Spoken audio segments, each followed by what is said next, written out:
man walks down a dark corridor, whose walls are decorated with rows of iron cages for prisoners, and it seems that the darkness itself never sleeps, watching his every move and squeezing the air with cold silence. The conditions in which these people are kept evoke disgust and fear. Damp walls, dirty floors, stench, and semi-darkness erase the remnants of dignity in the captives, turning their existence into torture. In the depths of one of the cells sits an exhausted man, his body weakly pressed against the cracked wall, and his face resembles a living corpse, separated from oblivion only by the shadow of former strength.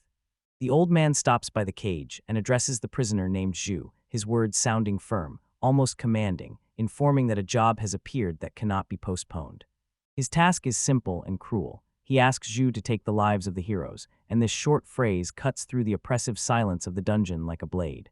The next moment Zhu is sitting on a tree branch, watching the castle and surrounding lands like a predator, waiting for the opportunity to deliver his one decisive blow.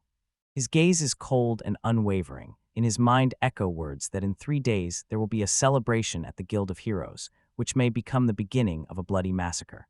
The old man sits at the table opposite Zhu and repeats the order, emphasizing that he desires the death of the heroes, and his voice rings with old resentment, without a trace of compassion. He reveals the plan, under the guise of a simple servant, to infiltrate inside and wait for the moment to give the signal. At this time, Zhu carefully studies the hero's dossier and the building's layout, noting all the most important details. In his thoughts, he admits that the heroes are true legends, creatures admired by people and even gods, and they seem invincible, like the very peaks of the heavens.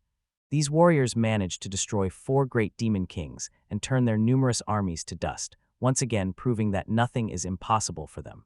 People called them the hope of humanity, for they were the ones who protected the world from destruction, and now the thought of their murder seemed equivalent to the gravest crime. Zhu calmly says that he understands everything and clarifies how he should destroy them, whether he is allowed to act at his own discretion, without limiting himself by boundaries. The old man slowly nods and confirms that he is free to act as he sees fit, because the main thing is the result, not the way it is achieved. But suddenly his hand sharply stops on one of the portraits of the heroes. He points with his finger and changes his tone to an even harsher one, as if cursing the chosen victim. Crumpling the paper in his palm, the old man says with hatred that this hero must fall right before his eyes, because that is what the revenge, which has long been burning in his heart, demands. He adds that this man disgraced his granddaughter, caused her humiliation, and for that there is no forgiveness, because the shame of descendants is a wound that never heals. The old man continues with cold cruelty, explaining that the hero must feel such torments that even death itself would seem a desirable salvation to him. Chloe cannot stand it and bursts into tears, and the hero at whom these words are directed shockingly admits that he did not expect such a turn. He stands up and looks at the old man, saying that he will never be able to understand his feelings, because there is a chasm between them that cannot be overcome. In response, the old man smiles madly and says that it does not matter at all, because his plan does not require sympathy or understanding. He adds that his tools do not need emotions, they must only obey orders, remaining soulless instruments in his hands. After all, the strongest weapon is the one that obeys any orders without doubt or questions, even if they lead to a terrible end. All other tools eventually break, and only the best remain, and that is why the old man emphasizes that this will be the last task that Zhu is obliged to complete. His words sound like a verdict. Zhu must take the lives of the heroes, and in these words one hears not an order, but a curse that weighs heavily on him. Meanwhile, the heroes smile sincerely, greeting people at the celebration, their faces radiating warmth and calm, as if they have forgotten about the darkness that is already catching up with them somewhere. Zhu stands on the roof of the building, observing the crowd and the festive event. He immediately recognizes the heroes among the guests and understands that this gathering united only the highest nobility. At that moment, young girls surround the hero, insisting that he dance with them, but he, smiling, politely admits that he does not know how to dance and apologizes for it. The protagonist thoughtfully notes that the heroes are distinguished not only by their ability to kill demons, their achievements, charisma, and appearance make them almost perfect. Zhu, however, understands a simple truth. Whoever he is and whoever they are, if he was ordered to take their lives, then that is exactly what he will do because he has no other path. The heroes gradually disperse through the halls and corners of the palace, their figures wandering in the crowd, and Zhu, sitting on the roof and gazing into the crowd, notices this disintegration of the gathering and realizes that the signal is approaching. The moment he has been waiting for is gaining weight and quietly approaching. Klo, together with his subordinates, purses his lips in a silent sign and passes a conditional signal to the main hero. A simple hand movement becomes for Zhu the permission to proceed with the planned actions, because now, when the guests have dispersed, the real work begins. Suddenly the light went out throughout the palace, the lamps fell into darkness, and panic instantly grew among those present, because people were used to the glow and now, deprived of sight and landmarks, loudly sought explanations for the nocturnal calamity, not suspecting that this was part of the plan. A wave of shouting rose, the guests in panic repeated that they could see nothing, asked to light the lamps, while Zhu, quietly sliding down from the roof and approaching the entrance, tensely searched for a way to get inside, feeling how the darkness conceals his steps. A man nearby stopped a servant and inquisitively asked what had happened. The servant replied that he knew nothing, and the stranger grimly declared the need to find out the causes of the trouble, to which the servant barely uttered that he understood but had no answer himself, because panic had filled the hall. The servant's task was to maintain order and calm the guests, asking them to stay in place until the reasons for the outage were clarified, and Klo, standing in the shadows, looks away and clenches his fists, because he understands that a bit of chaos could be fatal to the plan if something goes wrong. He silently whispers to Zhu a plea not to disgrace himself, and not to let the event come to nothing, because it is precisely when the hero runs through the corridors searching for the source of the calamity, and when the servants try to control the panic, that the best opportunity arises for infiltration and task completion.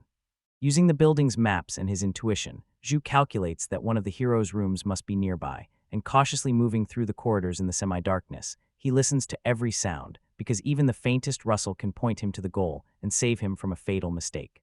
Suddenly a sound trembles from behind a nearby door, as if something fell or someone stepped quietly, and Zhu, more vigilant than a hunter, rises and slowly moves toward that crack, suspecting that behind it may hide either an obstacle or a chance that will determine the success of his mission. The servant, returning to the heroes, apologizes and explains that until the cause of the power outage is established, it is better to wait in place, asking them to wait a few minutes because they are currently working to fix everything, while the tension in the crowd only grows. One of the girls bursts out in indignation, asking if they really look like peasants and why they are treated so dismissively. Her voice sobs with offense, as the festive mood has turned into fear and uncertainty, and she does not hide her anger over such an inconvenience. She complains that it is so dark that she cannot even see her own reflection, and this small detail turns into a catastrophe for her, because the beauty of the dresses and jewelry they prepared for now loses its meaning in complete invisibility and the chaos of the general voices. Another girl agrees with the outrage and ironically asks why they even dressed up if now neither beauty nor the ball can be seen, and all this sounds like a humiliating joking remark, but the seriousness of the situation does not allow simple irony to turn into laughter.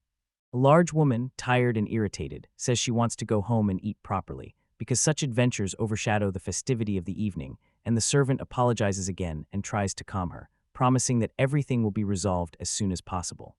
Someone present suggests that perhaps a technical failure or another minor trouble occurred, to which another replies that unfortunately nothing can be done now. They will have to endure and wait, because in a large palace such troubles happen even without an obvious culprit.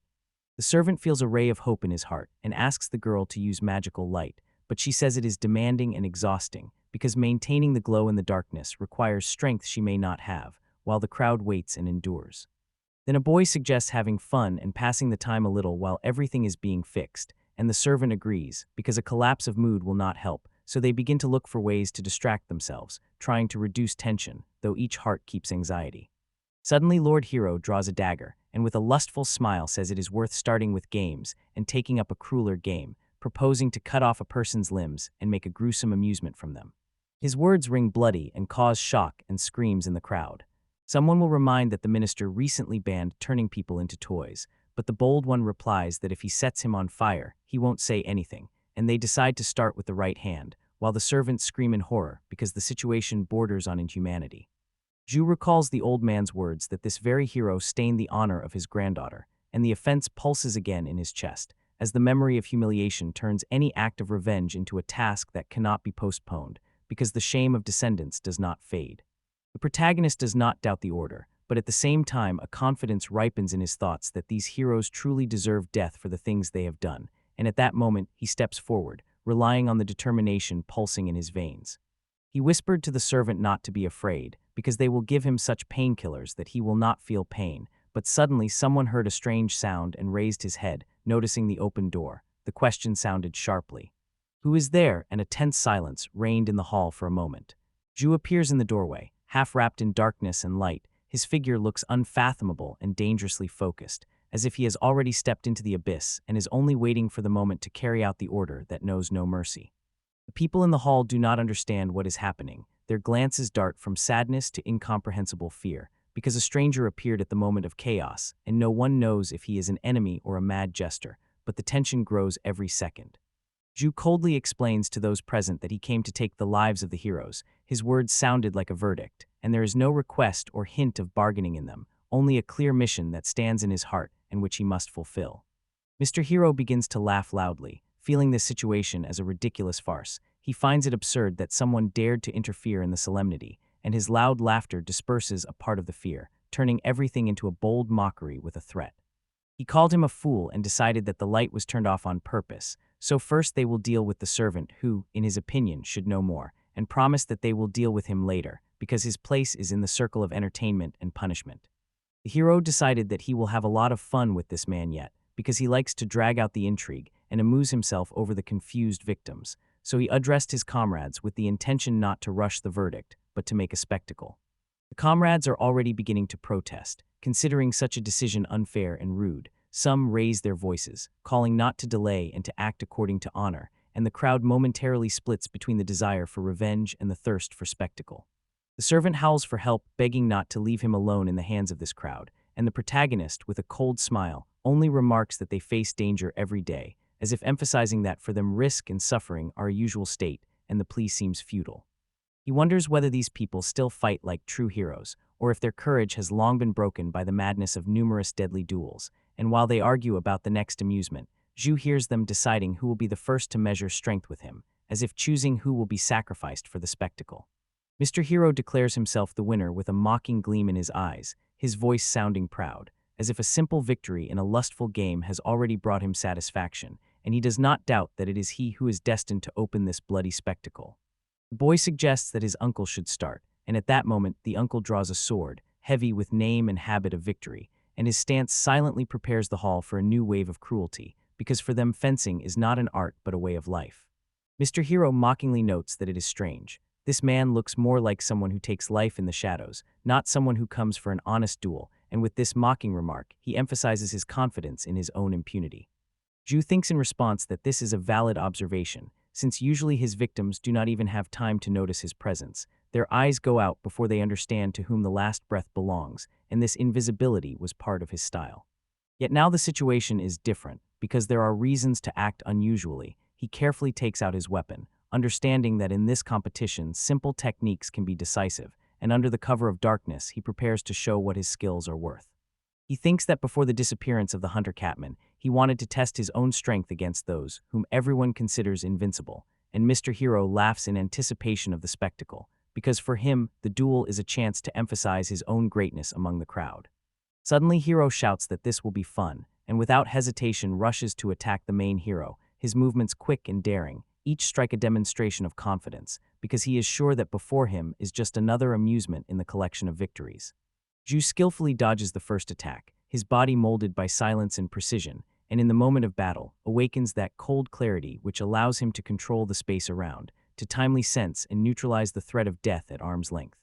He reflects on how much strength is concentrated in this body, and if he gets hit, it could be the last, because even one correct, powerful shot here and now could break his life, so every move now is a matter of survival.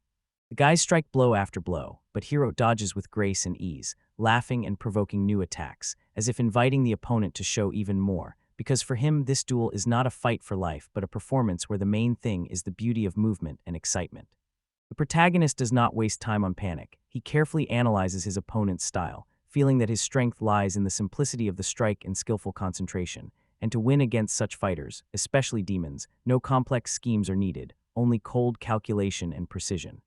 Mr. Hero, demanding to stop, decides to pull out his triumphant move. He activates the technique, Dragon Explosion, and rushed with a lightning attack that shone like a verdict, hoping to break the resistance with one blow and end the spectacle. His blade damaged the opponent's arm, and he proudly boasts, saying that the shine of his sword is capable of much, but the words break off in the air because someone makes an unpredictable and deadly move that destroys the theatrical benefit. The man swiftly threw a dagger in response and hit Hero right in the stomach. Such a sudden and precise strike made the stage tremble, because the audience was used to seeing only brilliant blows, and here appeared real blood and a real threat. The boy fell to the floor, his screams tore the air, and Zhu bitterly said that although he had defeated 4 demonic kings, he proved vulnerable before another opponent, and this irony shows that glory does not guarantee immortality. The man heals his wounds as if nothing happened, emphasizing that the will was weak, especially before someone similar to him, because in these fights strength is measured not only by the shine of the sword, but by the cold ability to regenerate and endure pain. Hero, in shock, does not understand how it happened, since he cut off the arm, saw his own blood, and nothing prepared him for the attacker to restore physical integrity so quickly, and this unknown steals his confidence. The girls around are also confused. Some of them point to the miracle and scream. Others do not believe their own eyes because they have never seen anything like this, especially from those who mercilessly cut off human life, and their screams mix with uncertainty and fear. Mr. Hero realizes that Zhu possesses magic and can easily heal, but he does not manage to add more because he suddenly starts coughing up blood, and the wound that sweetly seemed like a victory turns out to be a treacherous trap that slowly drains his strength. He falls and coughs chokingly, and Zhu coldly explains that even from such a wound one can die. The dagger had a poisonous compound, and although Hero had strong magical endurance, it only delayed the irreversible by a few minutes. The girls rush to help their comrade, flustered, their hands tremble with horror, but attempts to save him in the chaos become increasingly futile every second because the poison acts quickly and coldly. One of them tries to call for help, but does not manage to complete the ritual because the main hero instantly throws the dagger that pierced her, and she falls lifeless, as if someone flipped a doll in the hands of a merciless madman. She falls lifelessly to the floor. The other girls scream in despair. Their voices pierce the air because the scene that was supposed to be a celebration turned into a nightmare of blood and losses. The biggest and strongest of the girls decisively launches an attack on Zhu, but he stands calmly and easily dodges her blows, as if dancing between them, showing that for him every attack is just a test of speed and observation. And then, like a merciless verdict, he plunges a dagger into her stomach, and blood wipes away her smile, while the last girl falls to her knees, her pleas shattering against the indifference of the killer who carried out what he was ordered to do. She falls to her knees, begging for mercy, unwilling to die, her words trembling with fear and pleading, but there is no response in his eyes. His decision knows no pity, for to him it is only the execution of a will stronger than the human's faint voice. Chloe enters the room and immediately understands that everything is already over. His eyes narrow from the cruelty of what he sees, for he expected a spectacle and now sees the fruitful result that generates a chilling feeling of triumph and doubt at the same time. The servant realizes in horror that Mr. Clawford is behind all this, for his presence explains the indirect orders and cold determination, and now fear grips the servant's heart, for the truth turns out to be bitter and deadly dangerous. The man offers to give the youth his last breath, but Clawford smiles coldly and, "It is time to deal with the hero who lay on the floor, foam coming from his mouth, his body convulsing, and all his greatness crumbled in an instant into the dust of helplessness that could no longer save him from the inevitable end." Will, gathering the last crumbs of strength, croaked that they were cowards, and Zhu coldly replied that he only fought by the rules, and this harsh truth became the last humiliation for the one who was used to calling himself a hero. The youth realized that Chloe was in control of everything and tried to reach out to him with his hand, but the old man came closer himself and decided to give him the last instruction that he would carry with him into oblivion. Leaning closer, he whispered that the most terrible monster is not a demon, but man himself, for human cruelty and treachery can surpass any dark creature. Chloe, looking at Will, advised him to behave better in the next life, but the boy only tried to say more words, yet Zhu had already put a full stop, ending his life without the slightest hesitation. The man confirmed the hero's death, and in his voice sounded a cold verdict that needed no proof, for the body on the floor was more eloquent than any words. Chloe could not hold back and burst into tears, saying that from now on his granddaughter would finally be able to sleep peacefully, because the burden of shame was lifted at the cost of spilled blood. The old man knelt beside the body and whispered the name Zhu. He looked back at him, but there was no emotion in his gaze, only the cold gleam of duty fulfilled. But the old man changed his mind about saying something. He only bowed his head over the hero's body, and Zhu turned to the window, allowing silence to say more than any words. Outside the window, snow was falling quietly, and in the distance, a castle darkened, as black and lifeless as the hearts of those who had just carried out the bloody reprisal. 3 days passed, and the hero walked to a lonely house in the forest, his step heavy but confident, for ahead awaited a new life under a different name. He remembered Klaus's words that after completing the order, all traces of the dungeon should be eliminated, and then immediately leave the country, and this plan now became his only salvation. In his hands he held forged documents of Clo, where the new name was listed as Jade Clown, and from now on the past was erased, and the name Zhu the Killer was to disappear along with his cruel fame. The protagonist realized that thanks to these papers he could safely cross the border, and this meant a new beginning, because now he ceased to be the one the world knew him as. However, his soul was gnawed by the thought, how to live now under the foreign name Jade. Was he capable of hiding in the crowd if his life had always been connected only with killings? As long as he could remember, he had taken lives, and now it seemed almost impossible to simply dissolve among people without leaving traces of a bloody past behind.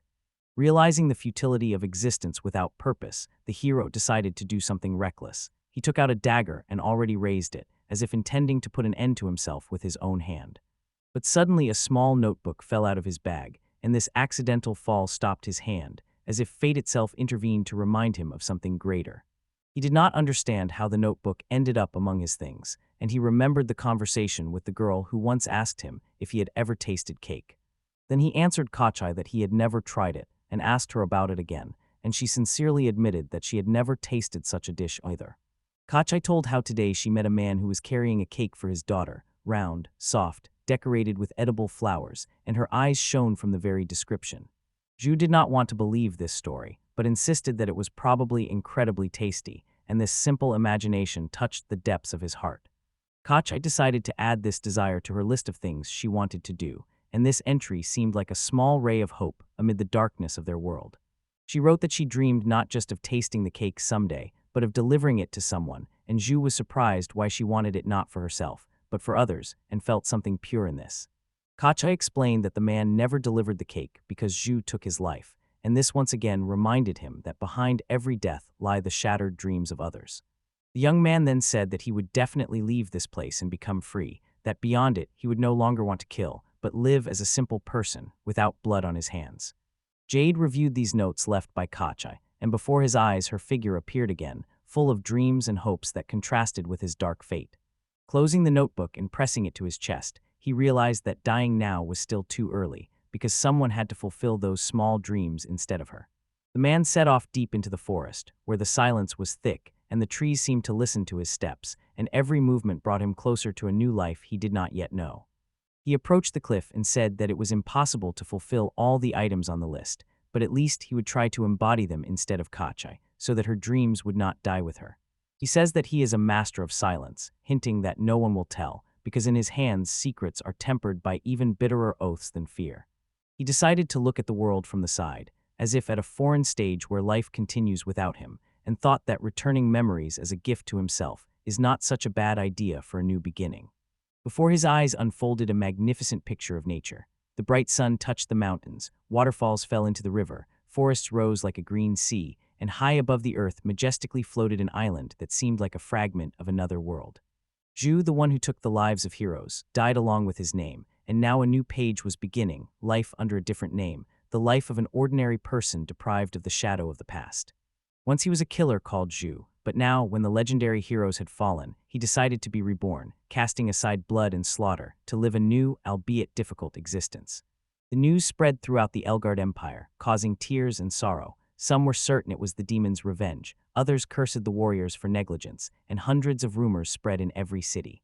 But the real truth was that behind all this stood only one man who took lives, and no one except himself knew this secret.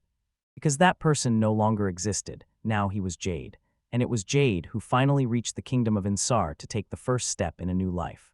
Before him rose a huge stone wall, through which only the trusted were allowed, and hundreds of people stood in line at the gates, waiting for their chance to get behind the fortifications. This was the border of the kingdom of Insar, where every traveler was thoroughly checked by knights, carefully reviewing documents and scrutinizing every face to weed out uninvited guests. The warriors did not hesitate. Anyone who aroused the slightest suspicion was mercilessly executed on the spot, creating an atmosphere of fear that kept the crowd in complete submission. The protagonist thought that with forged papers made by Clo, he could live under the new name Jade Clown, and this false identity was now his only protection. After all, Clo raised him in the shadows, and these documents contained nothing personal except a purchased portrait, because all the data was simply transferred from the real Jade Clown, who now remained only a phantom. They say that money is more valuable than life, and for the underground it is really so. They trade not only goods but also other people's fates, rewriting them for silver. The soldier loudly called the next one, and now it was his turn to step forward, feeling how each step grew heavier under the guard's gaze. One of the warriors noticed that he was traveling too easily and looked at him questioningly. Jade calmly replied that his house had burned down, and that was all that was left, making the soldier look at him thoughtfully. Then the warrior allowed him to pass, although he cast a vigilant glance once more, and to the question, "What is it?" the hero answered briefly, "Nothing," after which he moved forward, keeping calm. But suddenly he was called from behind, and his body instantly tensed, ready for the worst, because he did not know if his deception had been uncovered. But the soldier only greeted him in the free kingdom of Insar, and this simple phrase sounded to him like a verdict, but not a death sentence, rather a saving one. The girl at the gates even wished him a happy journey, and the hero realized how much he had been afraid, although in reality everything was already over. He thought that this was truly a free kingdom, where people of different professions live, and everyone can find a place if they have courage. And if Jade wants to live a new life, he first needs to find a new job, something that will separate him from the past. But he was not sure if there was a job that only someone who always took lives could do, and whether he could ever live a day with a sincere smile. At that moment, the image of Hache appeared to him, as if she said that he would definitely manage, and the man involuntarily looked back over his shoulder. But there was no one behind, only empty space, and he realized that it was only imagination, born of memories and pangs of conscience. But the main character realized that even if it was only a ghost, he was obliged to try for Hachi's sake, because her dreams had now become his burden and salvation at the same time. He continued on his way, asking the locals for directions, but some whispered when they saw him, because there was something about his figure that made him stand out from the crowd. On the way, he came across a monster and destroyed it without hesitation, then made a fire and cooked the meat of the prey, feeling that even everyday life could become a trial.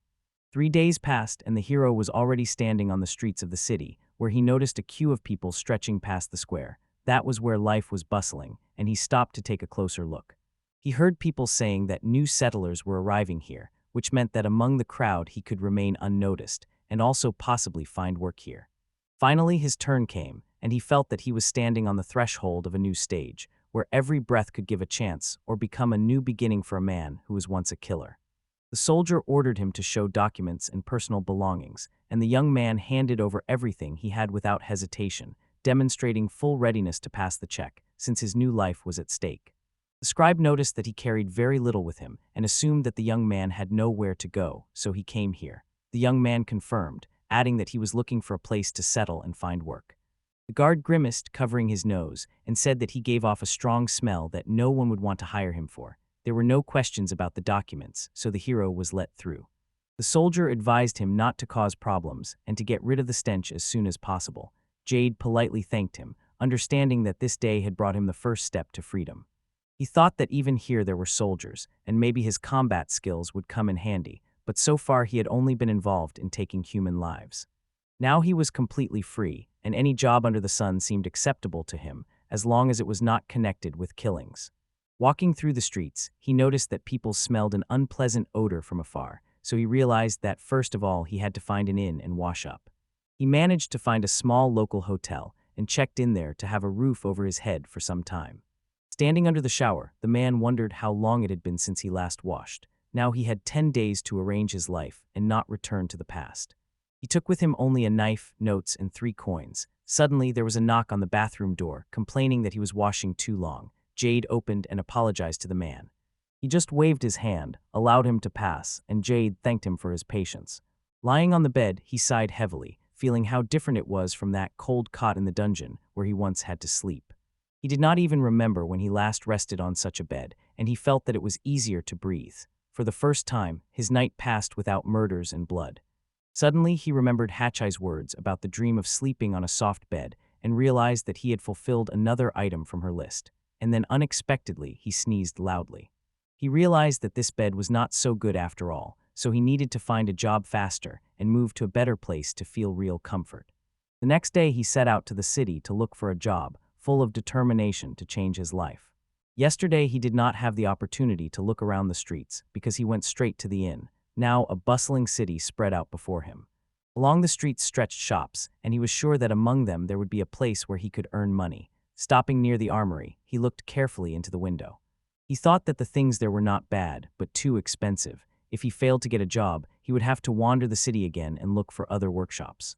Suddenly his nose caught a delicious smell. There was a bakery behind him. He looked back and saw freshly baked loaves shining in the window.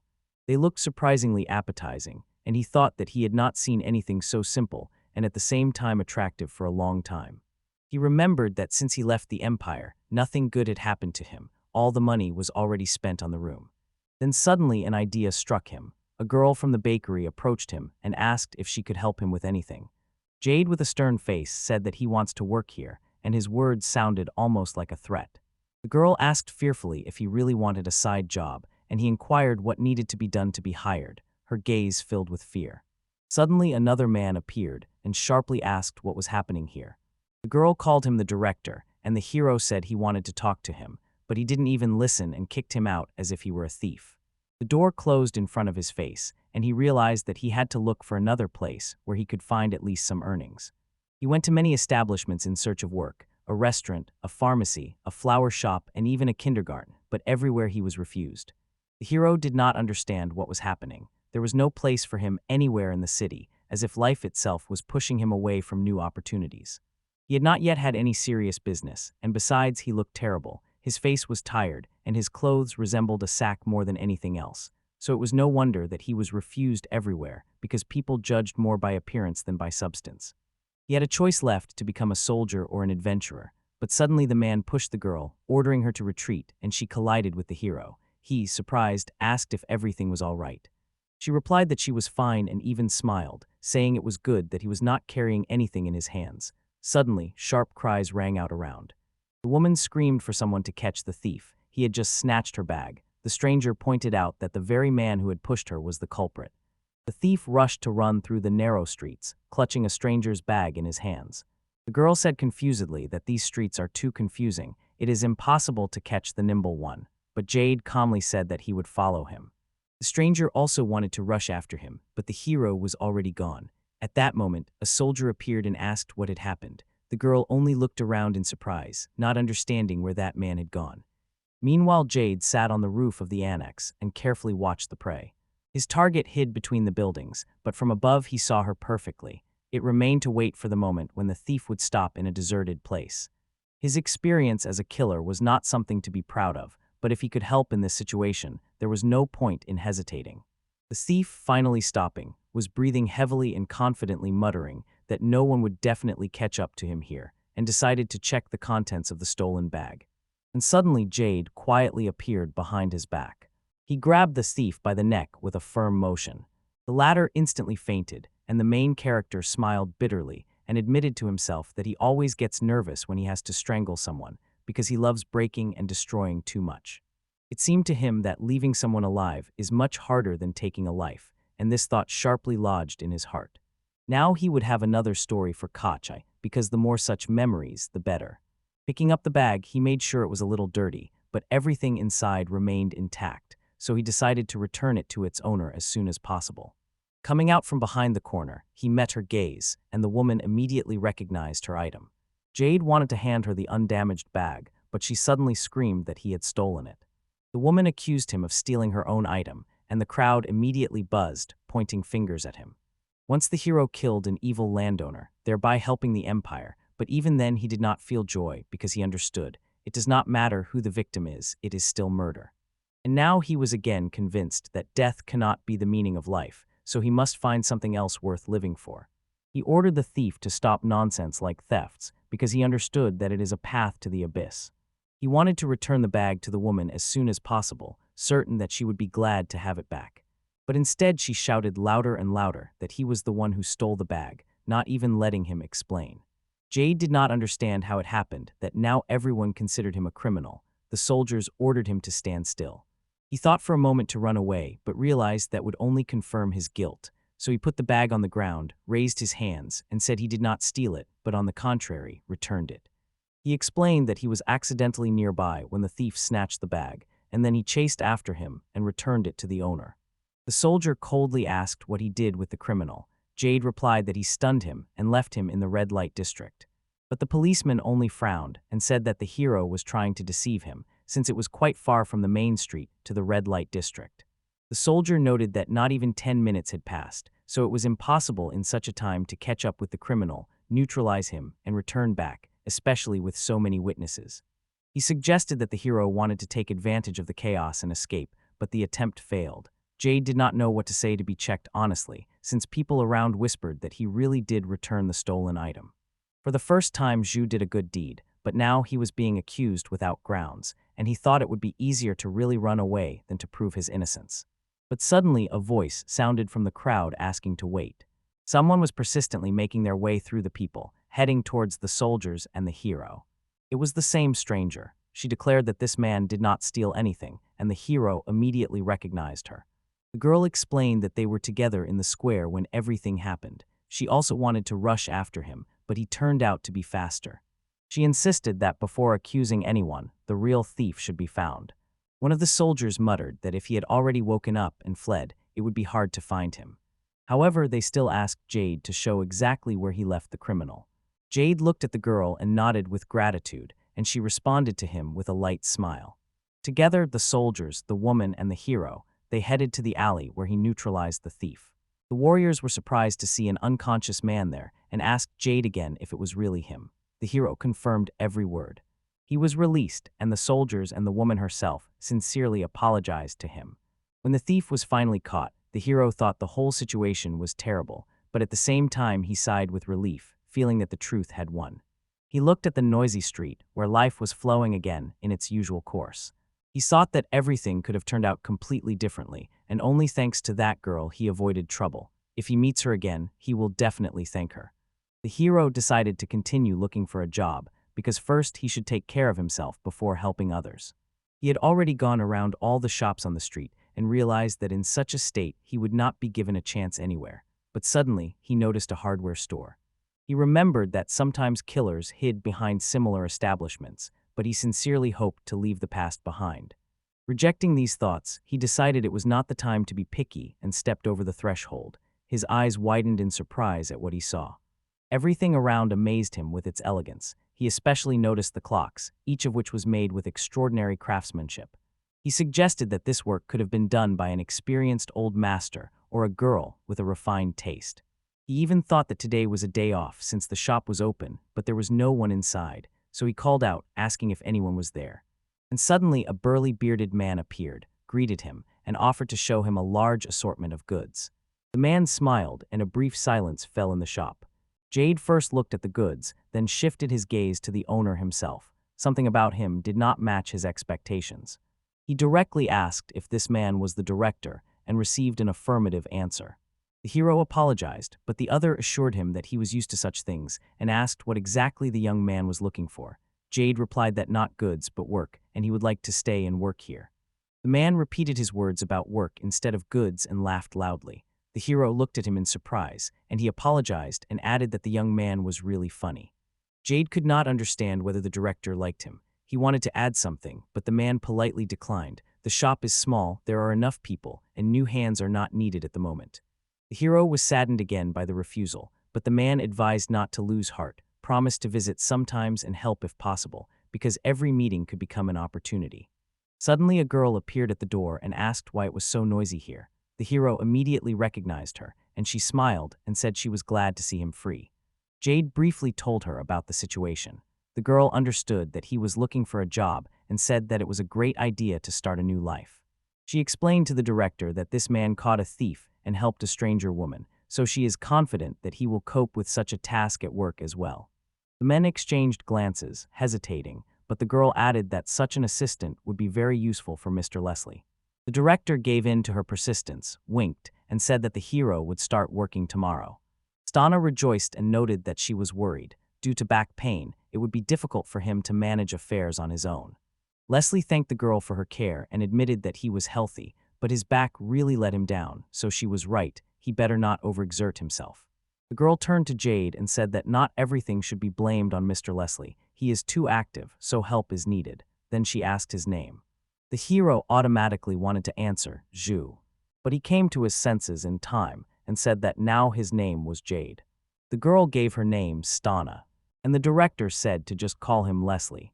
When she went outside, she promised to visit again. Leslie replied that the doors were always open for her. Stana wished the hero good luck at the new job. Jade thanked her for today and said he would definitely repay the kindness shown. Stana smiled sincerely in response. Leslie asked if he was only pretending to be strict and requested not to try to hide anything from him. He added that maybe it wasn't very wise to hire an unknown man, but warned not to later say that it didn't suit him. Leslie laughed and said he wouldn't go back on his word. If Stana approved him, then everything was fine. Jade thanked for the opportunity to work here and, smiling, gave a thumbs up, accepting this new chapter in life.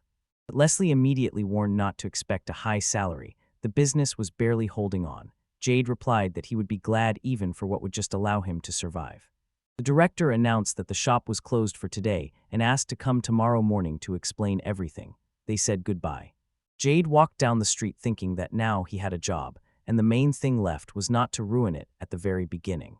Finally, he stepped down from the throne of his old life and took a step toward a new, simple, and peaceful one. Thus began his calm existence.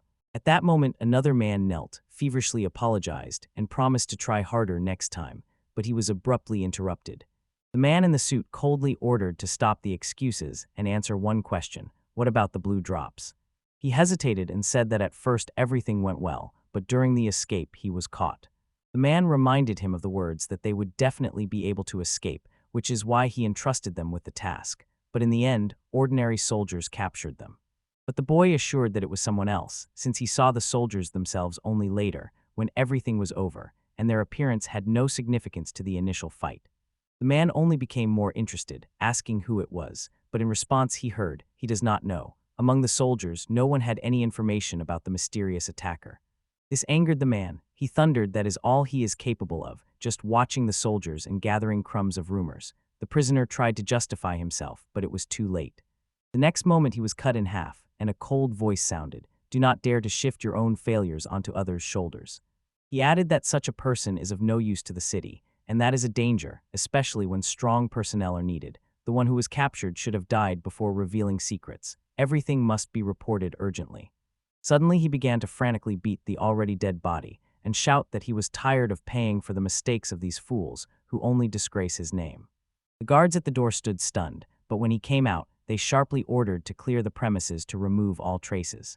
They peeked inside and nearly fainted from what they saw, and the man himself thought it was just a minor obstacle and swore to take revenge on whoever dared to stand in his way. He promised to torture him cruelly, and for a long time until he understood the true price of betrayal. Meanwhile, Leslie cheerfully said that the morning was wonderful, although his back was aching again and preventing him from fully enjoying it. Yesterday he wanted to show himself in the best light before Stana and ended up hiring a boy named Jade. Now he could only hope that he would not turn out to be crazy or problematic. Opening the door, the old man saw Jade, who greeted him with good morning and said he was ready to work. Leslie was even scared. He grumbled that he scared him, but Jade replied that he only greeted him. The director noted that it was still too early since it had just dawned. But soon he softened and said that it was better this way than if he hadn't come at all. He invited him inside.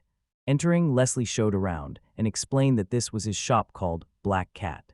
The hero noted that the name was quite cute and looked at him thoughtfully. The director was surprised why he was looking at him so attentively. Leslie sat on a chair and said that he only knew his name, so he asked him to tell what he had done before. Jade pondered, as he had reasons why he could not tell the truth about his past. He gave his full name, Jade Clown, and added that until recently he lived in the Elgard Empire. Leslie was surprised that he had moved. Then the hero admitted that in all these years, he had never worked anywhere even once. The director raised his eyebrows, deciding that he probably lived with his parents all the time. The hero neither confirmed nor denied this assumption. Leslie grabbed his head, thinking that he had taken on a completely useless employee who did not even know the basics. How did he not notice this at all? After all, the guy is completely disoriented in the world. Stana usually feels people without fail, but this time it seemed she was wrong too. Leslie did not know how to tell her about it, but decided that he would have to fire the newcomer. To lighten the situation, he began to talk about himself. His name is Leslie. He has been running the shop for 10 years, and before that he was an adventurer. The hero thought it was good that at least he did not lie about this. When Jade thought for a moment, the director asked what had happened. He replied that now he understood where he got such muscles from. Leslie straightened up and began to pose proudly until the guy reminded him about his back. He shouted that he was absolutely healthy and called the newcomer to explain all the matters to him. At first they dealt with transportation, then inspected the warehouse, then sorted out the accounting, and after that studied the delivery map. He finished at this point and explained that most of the work is small tasks, but if he cannot handle even them, he will never become a true master. He also said that if the hero comes up with new ideas, they can be boldly proposed, because he always pays a fair price for good projects. Jade remembered these words, but decided that first he needed to master the basics. Leslie approved of this approach. The hero noted that currently he was only able to deliver orders, and Leslie immediately showed him where they were kept. Then he looked up at the boy and asked if he really intended to work with such a hairstyle, after which he himself approached and skillfully began to fix the hair. He pulled it into a ponytail, and the hero's appearance immediately became neater. Leslie also advised shaving to look cleaner. Jade touched his beard, and the director exclaimed that his own beard, on the contrary, was nice and added charm. Taking the goods, the hero set off on the road. Leslie ordered not to rush and, most importantly, not to mix up the addresses. The director thought that at first he was worried, but it seemed this young man was honest and hardworking, although he still needed to be watched. Suddenly, he noticed that Jade had forgotten the map. He quickly went out after him to give it back. But there was no trace of the hero anymore. The man was surprised because he could not have disappeared so quickly. Meanwhile, Jade himself was swiftly moving across the rooftops. The first point was a building on Main Street. He remembered the way easily. An incident with a theft helped him orient himself. Upon arrival, he knocked on the door. The door was opened by the butler. Seeing Jade, he asked who he was. He introduced himself and explained that he came from the Black Cat to deliver an order. The butler smiled and invited him to come inside. The hero remained standing in place. The servant asked why he was not coming in. He asked again if he really would not be allowed. The butler confirmed. However, Jade felt that it was dangerous, no matter how you look at it. Could ordinary life really look like this? The butler asked to leave the order on the table and went to brew tea himself. The hero refused, saying he still had a lot of work. The man was surprised, since Mr. Leslie always stayed for a cup of tea. He even apologized and added that together with the master, they specially bought sweets. Jade did not understand why he suddenly apologized. In the end, he gave in and apologized himself for the rudeness. The butler said happily that he had been looking forward to this meeting very much, since he and Mr. Leslie always had a good time. He told Jade that next time he would be very glad if he stayed even for a minute. The hero promised that after work he would definitely drop by for tea, said goodbye, and went on with the new order. The young man realized that delivery was not just transporting goods, but also an opportunity to get to know people. He began to recall the next point. Jade handed the second order to a short man. The head remained only to deliver the goods one last time. Looking at the clock tower, he counted that he had passed 3 houses in half an hour. For the first time in this city, it was forgivable. He knocked on the new door. A little boy opened it. Jade tried to explain who he was and where he was from, but the child was more interested in the package where his sword was visible. Suddenly, an elderly woman appeared and sternly told Ray not to disturb his uncle. Jade handed her the order and asked her to check if everything was all right. The woman thanked him and handed the package to the boy, who also sincerely thanked the hero. The old woman said that she had asked Leslie to repair the toy sword and was very glad that he had done the job so skillfully, because now the boy could play again. She sadly added that the heroes were no longer with them, but their legends would live on in books and games, thanks to which new brave heroes would be born. The little boy looked attentively at the grandmother. She noticed his gaze and asked what had happened. Jade replied that nothing. He was just watching the boy running with a wooden sword in his hands. The hero quietly said that it would be wonderful if a new hero created a world without sorrow and suffering. The woman agreed with him, after which he said goodbye to both of them and returned to the workshop. On the way, he thought that rumors about the death of the heroes had already reached here. Although Chloe had well hidden the truth, anything could still happen. When Jade returned, Leslie looked at him stunned. He managed to deliver everything in just half an hour. The hero only confirmed that it was true. The director pondered. The nearest house is a 20-minute walk. Did he not drop the order on the way? He asked about it directly.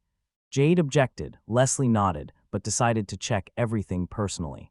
They will go check on the clients after the store closes. For now, there is no other work. Jade thought it would be better to do everything faster, but it seems he overdid it. Leslie looked at him with distrust, as if at a person who is hiding something important. It was time to close the shop, and the director suggested going together to check. They set off along the streets that Jade named. In the first house, the butler confirmed that the order was delivered. Then they visited the second client, and then to the grandmother with the boy Ray. Leslie was stunned. The hero really did everything. On the way back, Leslie noticed that these same orders would take him a whole day. Jade quietly remarked that he walks too slowly. The director agreed that such speed is simply incredible for an ordinary person. He stopped, bowed his head, and directly asked if Jade had lied to him. The hero tensed, sensing danger from this question. Leslie explained that he was a former adventurer and well understood the power of the one standing before him. He did not understand why Jade was silent. Meanwhile, Jade was feverishly thinking what to do if it suddenly breaks out. For a moment he even thought about death but dismissed these thoughts. The young man decided it was better not to tell that he was the one who took the heroes' lives. It became clear to him he must leave this city immediately. Looking around and seeing that no one was nearby, he decided to stun Leslie and escape. But Leslie, lowering his head, suddenly said that now everything was clear to him. Jade thought that they had a good relationship. And he felt unbearably sorry. He had already rushed into attack when Leslie suddenly suggested that Jade take on all the housework. It took great effort for the young man to stop his fist, which almost touched the director's chest. He sharply jumped back and did not understand what he was talking about. Leslie began to cry and started telling that in his youth he also had to take care of his family early, so he understood him. He had no time to enjoy life. Through tears he added that Jade probably had it rough too, and the hero thought that Leslie must have gone through a lot, and it was better if he continued to believe this version. At that moment, the man's stomach loudly growled. He said he was hungry and offered to treat Jade for his work. The hero's mouth watered, and he timidly asked if he could go with him. Leslie nodded approvingly. They walked along a lively street, and the director unhurriedly showed the way, telling about the city. Suddenly, the same man who was looking for the blue tears passed by the hero. Jade became alert and stopped. Leslie noticed this and asked why he suddenly froze. The hero replied that nothing had happened, although he thought to himself, the man looked neat on the outside, but he smelled of blood. He had not yet met such people in this city. A week passed working in a small but cozy establishment. Jade gradually got used to the rhythm, performed various tasks, met people, and tried to show himself in the best light. But suddenly he was stunned by the message, "Do not come to work for some time." This caused anxiety and doubts. He was afraid of losing his only source of income. He was explained that he should rest a little, regain strength, and prepare for further tasks. The break was supposed to be temporary, but the feeling of uncertainty did not leave him. The owner had not yet finished the sentence when the hero already sank into despair, almost not listening to the explanations. His thoughts were filled with fears and doubts. Memories of old defeats made him even more afraid. Maybe this was the end, and he would really be fired. Fortunately, the fears did not come true. Later, it turned out that he was an irreplaceable worker, valued and respected. This added confidence and awakened hope for stability. He was reminded once again that he was very needed by the establishment, and his work had real meaning. Such words returned to him the desire to work and improve. The hero looked at the owner with hope, and a spark of faith appeared in his eyes. He was ready to make every effort not to betray the trust. He was given a day off to rest and prepare for new challenges. It was a sign of respect and recognition of his merits. But Jade did not know what to do with this free day. The city seemed huge and incomprehensible, and plans and dreams were vague. Loneliness pressed harder. He was paid a modest salary, not much, but enough to solve some problems. Relief and responsibility filled his heart at the same time. The owner advised not to spend money too quickly because unforeseen expenses might arise. It was a sign of care and a warning. After all mandatory expenses, the hero was left with only 5 gold coins. Although the amount was small, it was very important for survival in a large, unfamiliar city. This money even exceeded what he once received for dangerous tasks, including killings. Now he saw that honest work could also provide stability. However, his appearance scared passersby. Worn-out clothes and a serious facial expression repelled people. He remained lonely and alien among the crowd. He realized that, first of all, he needed to find new clothes, comfortable and decent. The right appearance would help him better adapt to the city. Suddenly, a scream was heard on the street. Someone committed a theft, and Jade instinctively turned his head, recalling his past unsuccessful experience with similar situations. He immediately recognized the familiar type of crime and remembered the lessons he learned then. These were painful memories, but they made him more cautious. Last time he tried to intervene, but ended up accused himself. That bitter story left a mark and made him afraid of new unjust suspicions. But now he had a job that gave a sense of stability and, though small, confidence in the future. He made a plan to act deliberately and decisively, using the experience gained from work and observations to change his life. He entered a dark alley where danger lurked in the shadows. Here began a new chapter of his life, full of challenges but also opportunities. Without hesitation, he climbed onto the roof of the building to gain an advantage, to better see the surroundings and avoid surprises while staying safe. From the height, the hero carefully watched the street, analyzing every movement below. Concentration burned in his eyes. He was looking for the very thief who had just disappeared from sight. Finally, he noticed the fugitive, a skinny man in wrinkled clothes trying to slip through a network of alleys. Jade immediately rushed after him, jumping over fences. Below, on one of the narrow streets, the hero noticed the thief approaching a group of people who seemed to be waiting for him. Their gestures and looks were suspicious. Everything looked as if they were acting according to a prearranged plan. The thief was grabbed by the clothes, but he resisted fiercely, desperately trying to break free. Fear mixed with determination burned in his eyes. He was not going to give up without a fight, as something bigger was at stake. The protagonist felt that these people were by no means random passers-by. They were waiting for someone, and the whole situation was becoming increasingly mysterious, creating an atmosphere of tension. Despite all efforts to detain the thief, none of them even tried to pursue him, which seemed strange and made the hero doubt their true intentions. Why did no one intervene? This question troubled him. Watching the thief escape with a sense of impunity, the hero began to suspect that he was not just a thief, but a participant in a more complex game where roles and goals were hidden. Deciding to figure it out, the hero set a goal to interrogate the thief and return the stolen goods. He understood that restoring justice was his direct duty, and hesitation was inappropriate here.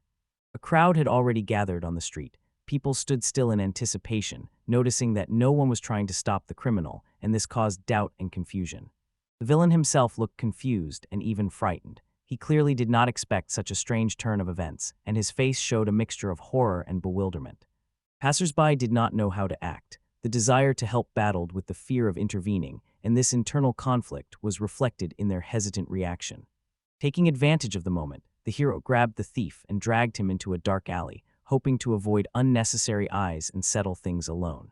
Nearby, his accomplice was already hiding, who, seeing what was happening, decided to attack. Now their target was not only the thief but also the hero himself.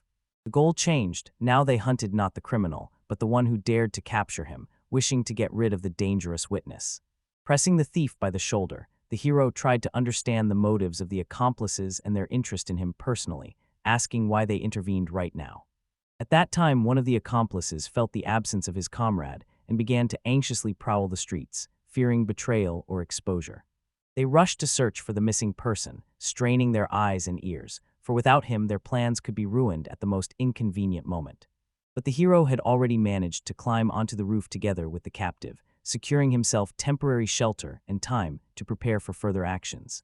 His new task was to closely monitor the accomplices, analyze their behavior, and anticipate the next move to avoid a trap and maintain the initiative. Carefully descending from the roof, he tried not to make a sound, because he understood that any small detail could be decisive. In search of support, he approached the law enforcer, hoping to find an ally capable of helping to stop the crime and restore order on the streets. The enforcer immediately recognized the hero, recalling his past merits and good reputation, which awakened respect and trust ready to grow into cooperation. Seeing the thief in his hands, the peacekeeper understood that before him was a person capable of fighting for justice and protecting the innocent, and he was ready to help. The hero suggested taking the detainee to the guard and officially resolving the matter, believing that this would help avoid unnecessary problems. The thief lay unconscious, exhausted and weakened. The hero looked at him with anxiety, understanding that he needed help before he could say anything. Some even suggested giving the criminal a chance to join the ranks of the guard, start a new life, and gain protection instead of continuing to run.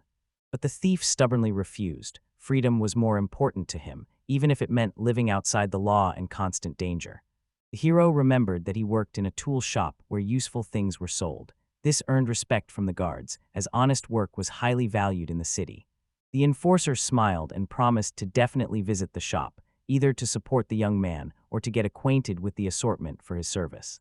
The protagonist returned to the store, where comfort and order prevailed. He looked around the shelves and showcases, thinking about what else could be improved and how to develop the business. His attention was drawn to a bow with arrows, a refined but strong weapon, a symbol of protection and power. He looked at it for a long time, imagining its usefulness in difficult times. But such a purchase was too expensive for him. Financial means were limited, and the weapon remained an unattainable luxury, causing slight sadness and anxiety.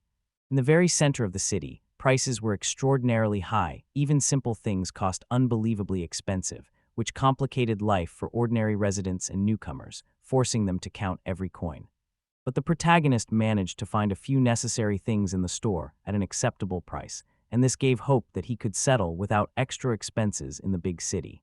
The hero was convinced that to live better, one must constantly learn and discover new things, because knowledge helps make the right choice and overcome difficulties, giving meaning to all life. Tired but satisfied, he was returning home after a hard day, thinking about future plans and new opportunities that could appear on his path, immersed in his own thoughts.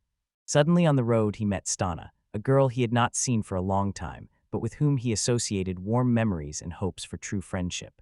She gladly said that she had seen him on the main street and sincerely took an interest in his affairs.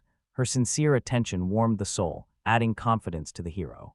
Stana asked about his work, affairs in the store, and plans for the future, trying to understand how he was adapting to life in the big and expensive city. Ju told her in detail about all the news, shared the difficulties he had to overcome, and the small successes that opened new horizons for him. He also recalled the high prices, because of which it was much harder to buy necessary things, especially for those who were just beginning to build a new life. The girl just looked at the shop windows, dreaming that someday she too could afford nice things that would bring her joy and confidence. In the conversation, a proposal arose to head east, to where new opportunities, adventures, and hope for a better future full of dreams and aspirations open up.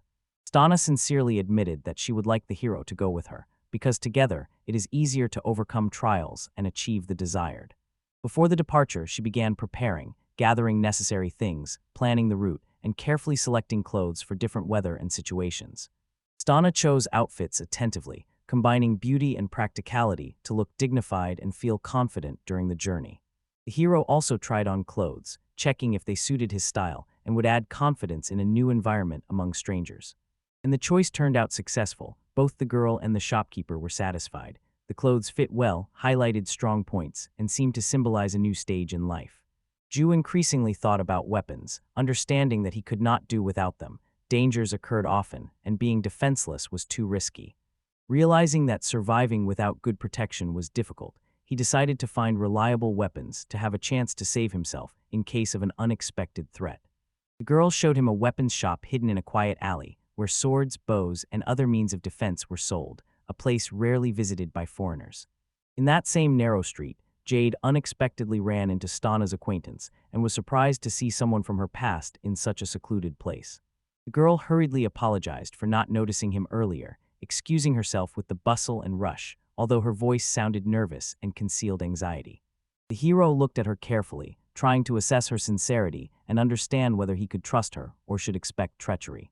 But he immediately recognized Tana, an old acquaintance he once trusted, and this instantly changed the atmosphere, adding warmth and hope for a peaceful development of events. Then suddenly the hero sharply attacked the girl, delivering a swift blow. This stunned everyone. No one expected such a sudden turn. The young man was stunned by his own action and could not utter a single word. He himself did not understand why he reacted so sharply and was lost in his own emotions. Jade found herself on the ground, feeling both pain and surprise at the same time. She tried to get up, not understanding the reasons for the attack, and her eyes shone with fear and confusion. Ju stepped back a few steps, trying to comprehend what had happened and to sort out his own feelings, where anxiety and doubts were mixed. At that moment Stana spoke, apologizing and trying to smooth over the situation, but her words only aroused suspicion and wariness in the hero. He noticed in her gaze a hidden cold determination and even a shadow of a deadly intent, which made him stay alert, as the danger could turn out to be much more serious. The girl was surprised that Jade was also heading to the weapons store, and it caused her mixed feelings, curiosity, and at the same time anxiety.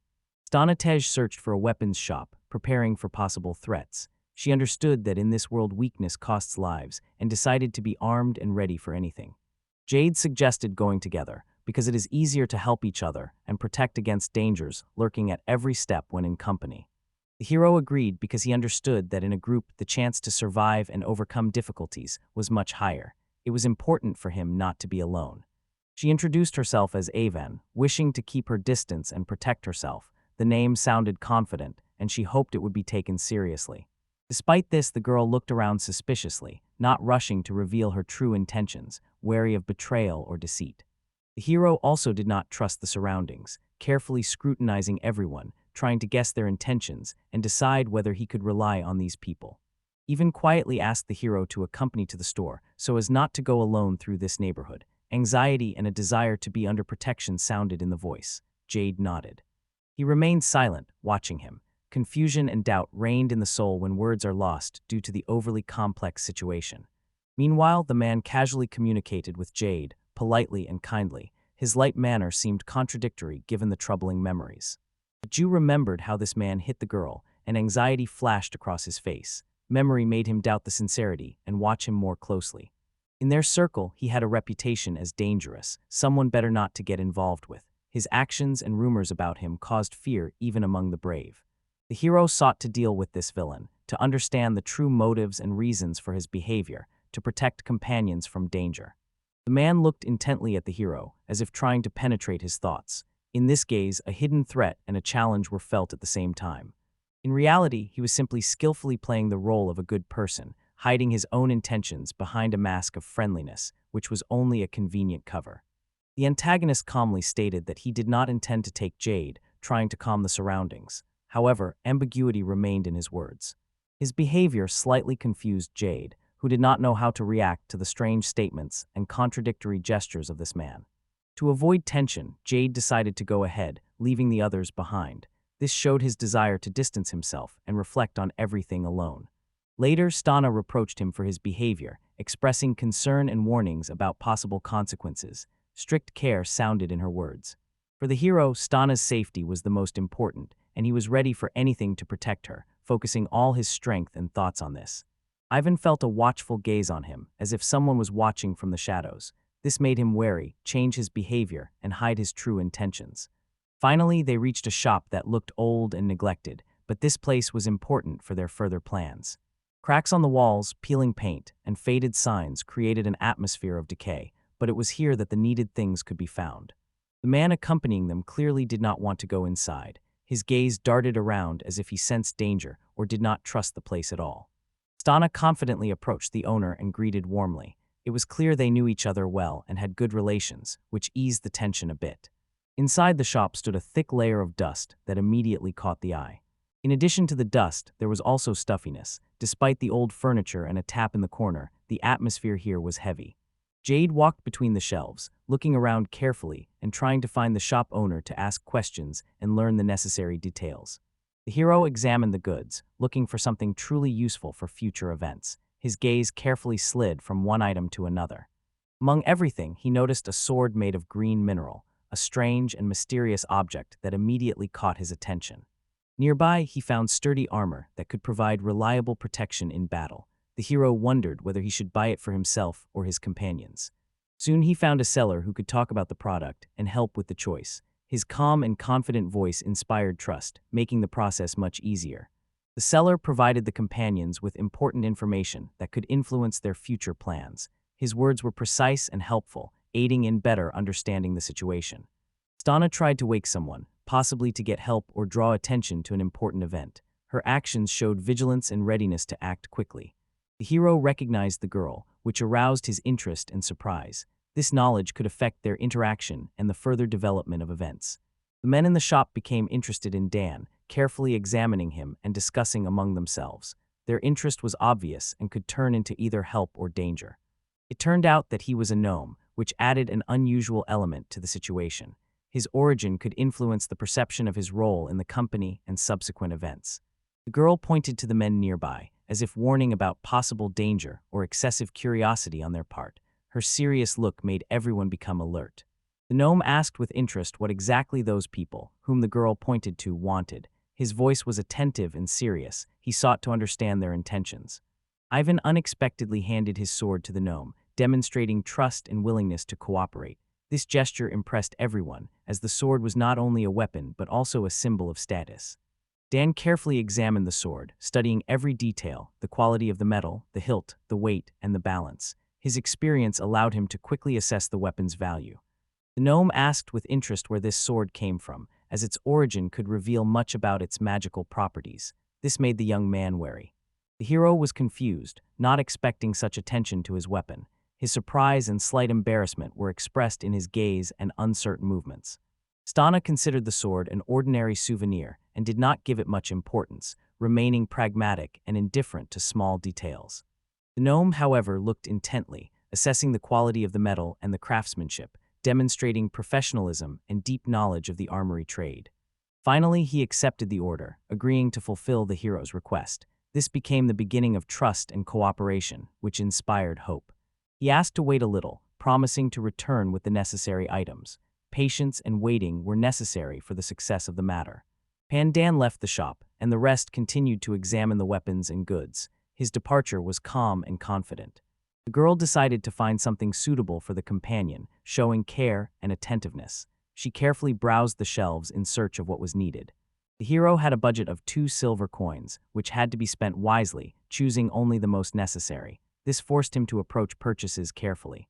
Eventually, they found several items that fit the budget and were of sufficient quality to be useful. The success of the choice brought relief and confidence. Ivan expressed a desire to thank the companions for their help, offering a small gift. Such a gesture strengthened trust and pleasantly surprised the company.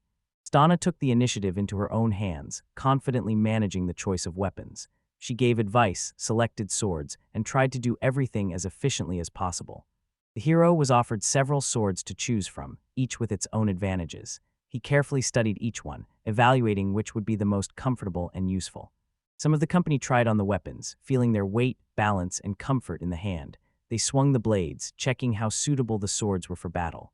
The girl did not even know who Mr. Dan was. Despite his involvement in the matter, she did not pay attention to it, focusing on urgent tasks. The hero was interested in the dagger, sharp and light, perfect for his fighting style. A small but dangerous weapon seemed appropriate to him for future trials. Finally, the hero made a definitive choice, settling on a specific weapon. This decision was deliberate and reflected his strategy and preferences in combat.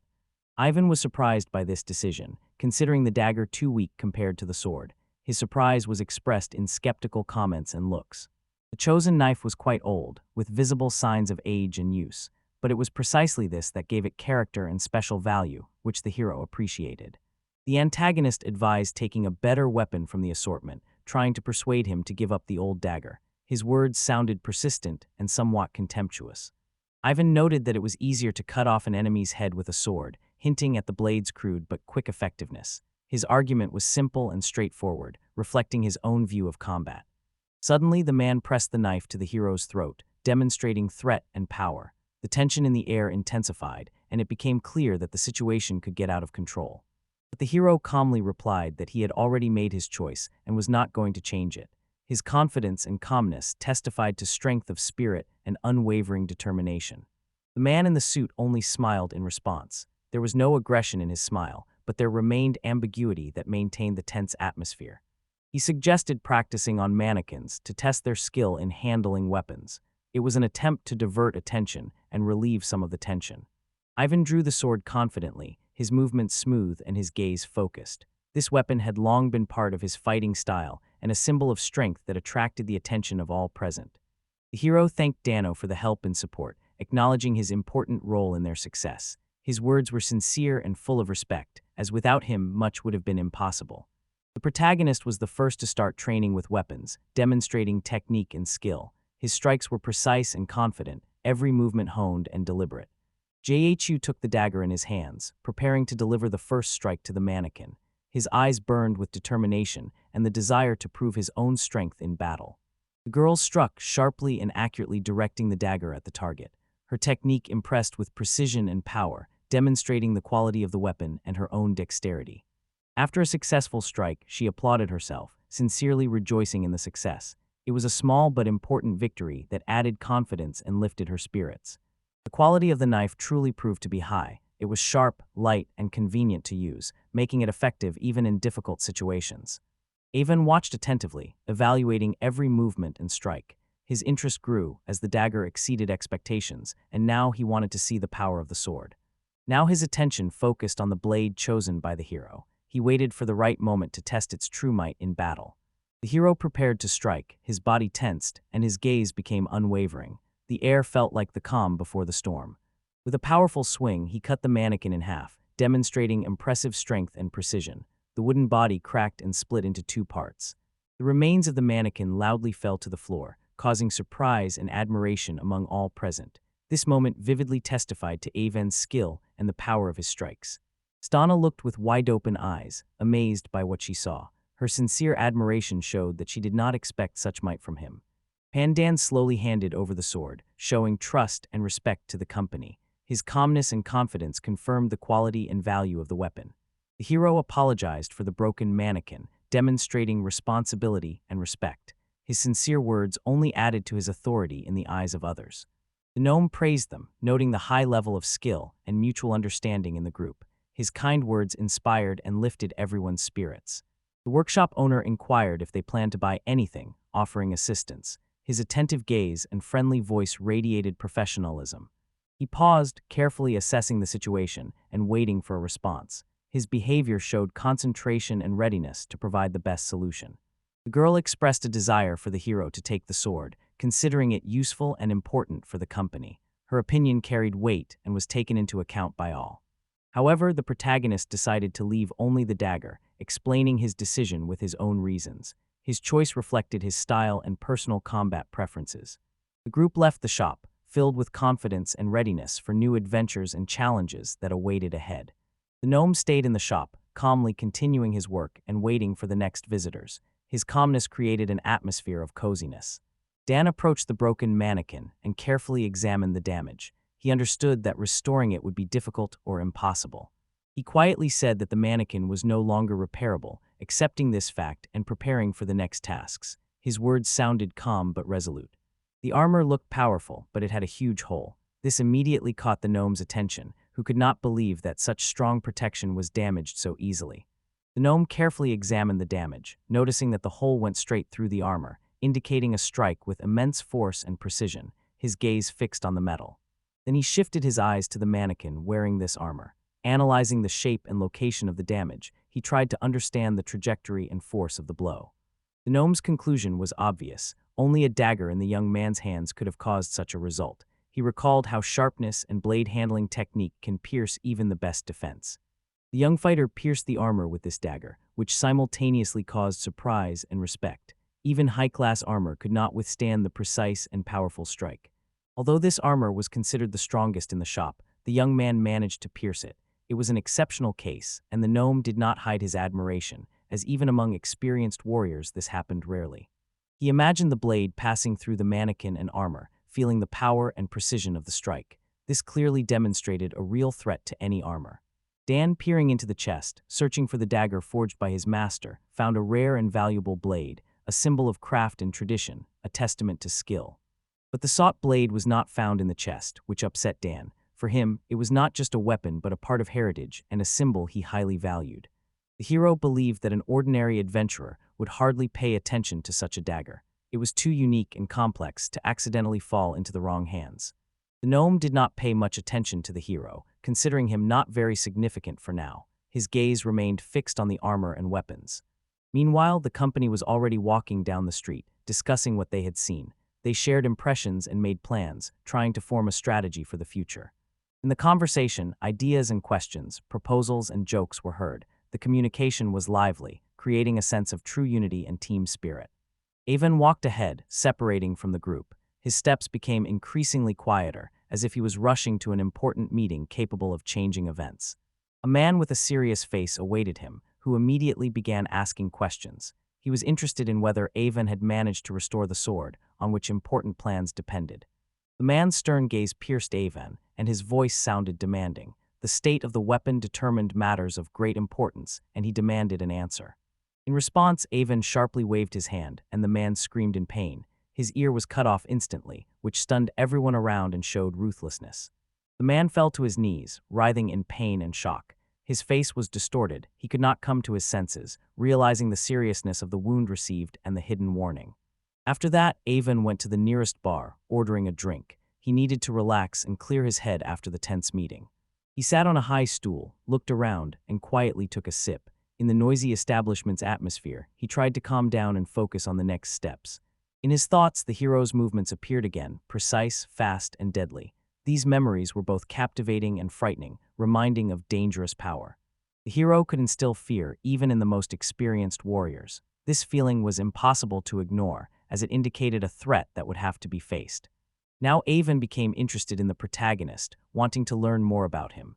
In this person, there was a mystery that was both attractive and alarming at the same time. His goal became to gather information about the hero, his past, allies, and plans. Understanding these details could change the course of events and become the key to victory. A new day began with fresh hopes and opportunities. The hero woke up early, feeling that today many things could change. Sun rays gently pierced through the curtains. Jade met Leslie, warmly greeted him with good morning, and they began a casual conversation, exchanging news and plans, strengthening friendship. The hero said that he had a lot of work and troubles, but thanks to Stanny he managed everything. His voice sounded sincere and grateful. Suddenly the man burst into tears from overwhelming emotions. Inviting the hero to lunch, he suddenly got scared and ran away, as if trying to hide his own feelings. Jade calmly explained that it was only dinner and there was no reason for sadness. He cheered him up, reminding that life goes on and there is much good ahead. The man begged to be heard, trying to convey the importance of his words. Despite the tears, he gradually focused, realizing that this conversation could be decisive. The man looked sternly at the hero and carefully began to listen to his explanation about the price difference between the shops on the main street and the shop Black Cat. The hero told all the details thoroughly. Having listened to the arguments, the man suddenly laughed and said that now the matter looked completely different. The situation acquired a pleasant shade and gave hope for good prospects. The conversation smoothly shifted to discussing that prices here were still higher than at the market. However, among the shops on the main street, this was the cheapest option, which made Black Cat a profitable place. Low prices and high satisfaction, that is exactly how, according to the hero, the shop Black Cat worked. This attracted people from all over the city and formed a positive reputation. Jade noticed that the man became lively when the topic turned to trade. His interest and enthusiasm made the conversation lively and productive. The man raised a finger, emphasizing the importance of the moment, and announced that he had a proposal which, in his opinion, could improve the shop's work and attract more customers.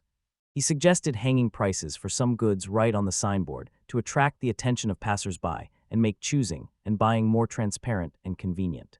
The hero explained that the store's location was not ideal. The passage was narrow, and there were fewer people here than in the busy areas of the city, which significantly reduced the flow of visitors. The young man emphasized that the shop is indeed good and has quality goods, but Leslie should make an effort to make it more attractive to passers-by and generate greater interest. The man agreed, remembering that the delivery service gained more customers after they posted the price list. This prompted the hero to suggest another idea. He suggested creating flyers with the same information as on the sign so that more people would learn about the favorable prices and products. The young man began to think about where to place them best. The man replied that he could quickly print flyers right during work in the store, and the hero would take on the task of distributing them around the city, maximizing the advertising campaign. But the hero added that he already knows one particularly advantageous place for posting flyers. On the way, he planned to check a few more spots to make the advertisement more noticeable and effective. They froze in thought, each immersed in their own thoughts. Ahead awaited a great task, and the silence between them was filled with the anticipation of important decisions. Later, the hero received a stack of fresh postcards from Leslie. They were neatly folded and ready for distribution. This symbolized the start of a new campaign. Jade noticed that the postcards looked a bit dull and advised making them bright. In his opinion, colors would attract more attention and help spread the information faster. Leslie replied that so far he had managed to make only 5 postcards, but at least another 10 were needed for good coverage. There was a lot of work and little time. Jade stated that he would start distributing the ready-made flyers by himself. He was confident that he could quickly convey the information to the target audience and thus increase the flow of clients. Leaving the store, he thought about how quickly and diligently Leslie works. It inspired trust in the partner and gave hope for the success of their joint venture. The hero understood that now the heaviest part of the work lay on him, to distribute leaflets and talk to people. The success of the entire campaign depended on his efforts. He set off for the Adventurers Guild, a famous place where brave souls gathered, ready to test themselves in dangerous quests. The atmosphere buzzed with noise and conversations. Inside, it was full of people of different ages and professions. Some were laughing, some were arguing, some were signing up for quests. The lively atmosphere impressed and at the same time captivated. The hero noticed that adventurers mostly spent money on equipment and tools for missions, while ordinary townspeople more often bought from the Black Cat. He decided that to increase customers, the shop should become more attractive specifically to adventurers. This could expand the audience and bring a new influx of buyers.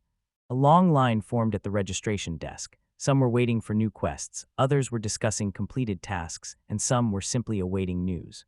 The hero examined the bulletin board, doubting whether to take on difficult tasks. Perhaps he would have to settle for less interesting ones, like gathering herbs or hunting small monsters. At that moment, a giant, strong and impressive, with the gait of a confident warrior, passed by. His appearance immediately drew attention, and he brazenly ignored the line. The hero calmly but firmly reminded that the guild rules are the same for everyone, and even such formidable people should stand in line like the rest. The man pretended not to hear his words, turning away with a cold, impenetrable gaze. His posture conveyed contempt for the rules and for those around him.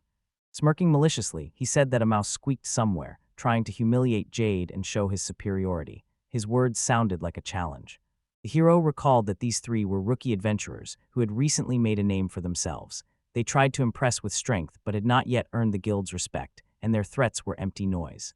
The hero, with a light smirk, remarked that the man did not look like someone who earned big money. It was a subtle blow to his pride, capable of knocking the opponent off a favorable position. He added that this does not change the main point. Everyone must follow the guild rules, otherwise it will lose its meaning and respect. The law is the same for everyone, and no status gives the right to break it. After these words, the hero calmly turned around and walked away, avoiding further quarrel. People around stopped and looked at him. Some began shouting after him, showing their dissatisfaction. Three boys caught up with the hero and accused him of pushing ahead himself. The hero replied that he simply did not notice them and urged them to queue, showing respect for the rules and for others.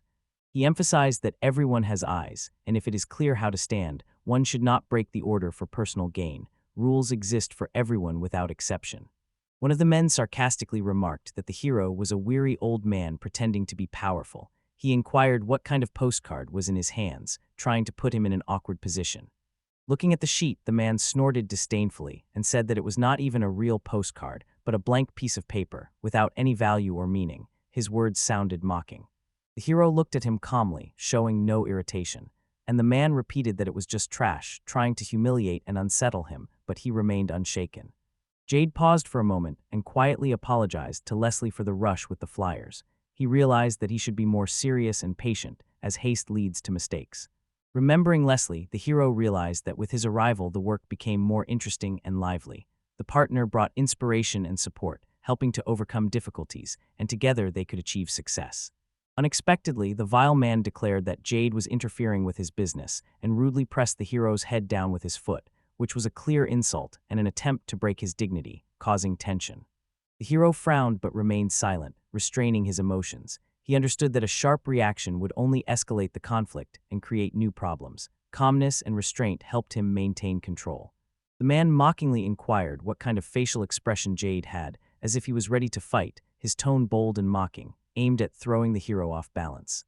The villains began to mock, saying the hero should know his place and not interfere. Their words were aimed at humiliating and trying to break Jade's dignity so that he would retreat. The hero stood silently, thinking that he could easily handle them, but did not want to attract unnecessary attention.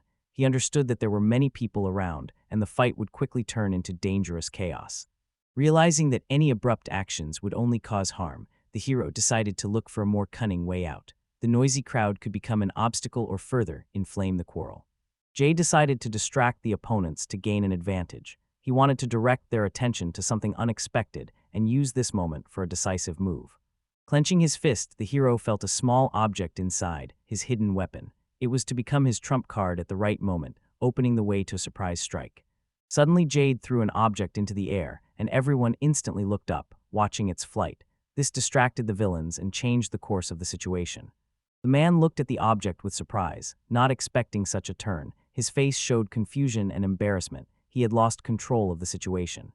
The accomplices of the wrongdoer also raised their eyes, watching the fall of the object with interest. For a moment, they forgot about the hero, giving him the opportunity to prepare.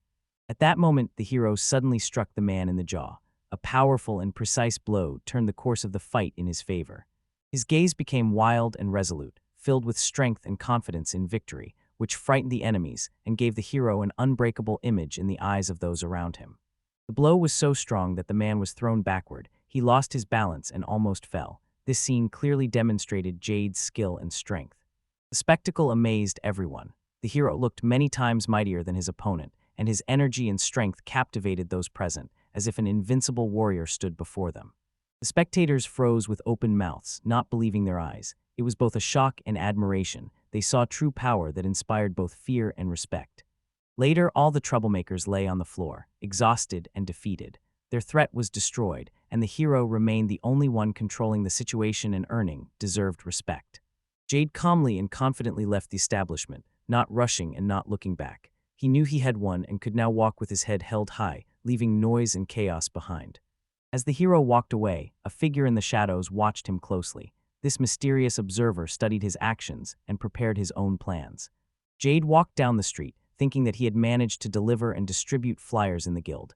He was satisfied and decided to return tomorrow, confident that his efforts would bear fruit and things would improve.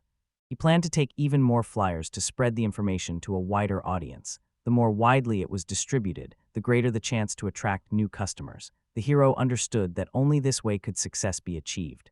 Suddenly, he felt that someone was following him. A barely perceptible but disturbing feeling made him turn around and freeze, trying to understand who showed such interest. The hero wondered how many people might be watching him, one or several. It was hard to determine. It was easy to get lost in the crowd, and enemies could hide anywhere. This thought sharpened his vigilance. Recalling the fight, he wondered if the pursuer had seen everything. If so, the reason was obvious. If not, there could be many motives, and he should prepare for surprises. Continuing to move, the hero imagined how the pursuer might suddenly grab him. The image of an attack or capture appeared before his eyes, forcing him to stay alert. He assumed it could be revenge for friends he had defeated. Such a thought added tension because revenge is always cruel. He had to be ready for any provocations. But later he realized that the reason might be different. Perhaps it was not a banal revenge, but something more serious and dangerous. This made him watch the surroundings even more closely and look for hidden motives. The image of Avon surfaced in his memory, and the hero felt that it might be connected with the current pursuit or events that would soon unfold. Suddenly he quickened his pace and darted into the alley, trying to hide and confuse the pursuer. The latter immediately became alert, realizing that the victim sensed danger. The pursuer followed him into the alley, keeping a distance so as not to scare him. He was sure that Jade was heading exactly there and intended to use this to his advantage. Someone was sitting above, carefully watching the hero's movements, waiting for the right moment to attack. His gaze was cold and focused. He was ready for decisive action. But suddenly the hero himself jumped down, pressed a knife to the pursuer's throat, and threatened to kill him if he moved. The sudden bravery caught the enemy by surprise and gripped him with fear. Jade coldly warned that any movement would mean death. The boy instantly became shy, overwhelmed by horror, and began to cry. The silence in the alley became oppressive and heavy. The hero asked the boy his name, trying to understand whom he was dealing with and what prompted him to follow. This was the key to the next actions. The young man answered in a trembling voice that his name was Trevor Bricker, and through tears he could barely speak. He looked frightened and helpless, like a random child in a strange, dangerous game. The hero was surprised who this boy was and why he ended up here. He clenched his fingers, thinking about how to act next. The situation required maximum caution to avoid harming the child and at the same time figure everything out. The boy confessed that he had been in the guild and had seen Jade beat those three. In his voice through sobs there was admiration and frankness, despite the fear and tears. He said excitedly that it was cool and could not hide his admiration for the hero. Then the boy burst into tears again and began to apologize. His crying echoed through the archway, pouring out the depth of fear and despair. The man sharply threatened him to be quiet, or else he would break his legs. His voice was icy, filled with cruel power that made the boy tremble. Trevor became even more frightened and screamed, crying at the top of his lungs. His fear and emotional pain intensified, making him completely defenseless. Then the hero suddenly covered his mouth with his palm and said he would do nothing if he kept quiet. The contradictory act indicated an internal conflict and complex feelings. The boy wiped his nose and confirmed that he did not belong to those guys Jade fought against. His words were an attempt to show that he was not an enemy and was seeking protection. The hero turned away and muttered an apology, which caused surprise in the boy. Such unexpected behavior spoke of Jade's doubts and unwillingness to escalate the situation. Trevor continued, saying that Jade looked very cool in the guild. His voice carried sincere pride and respect, even despite the tears and fear.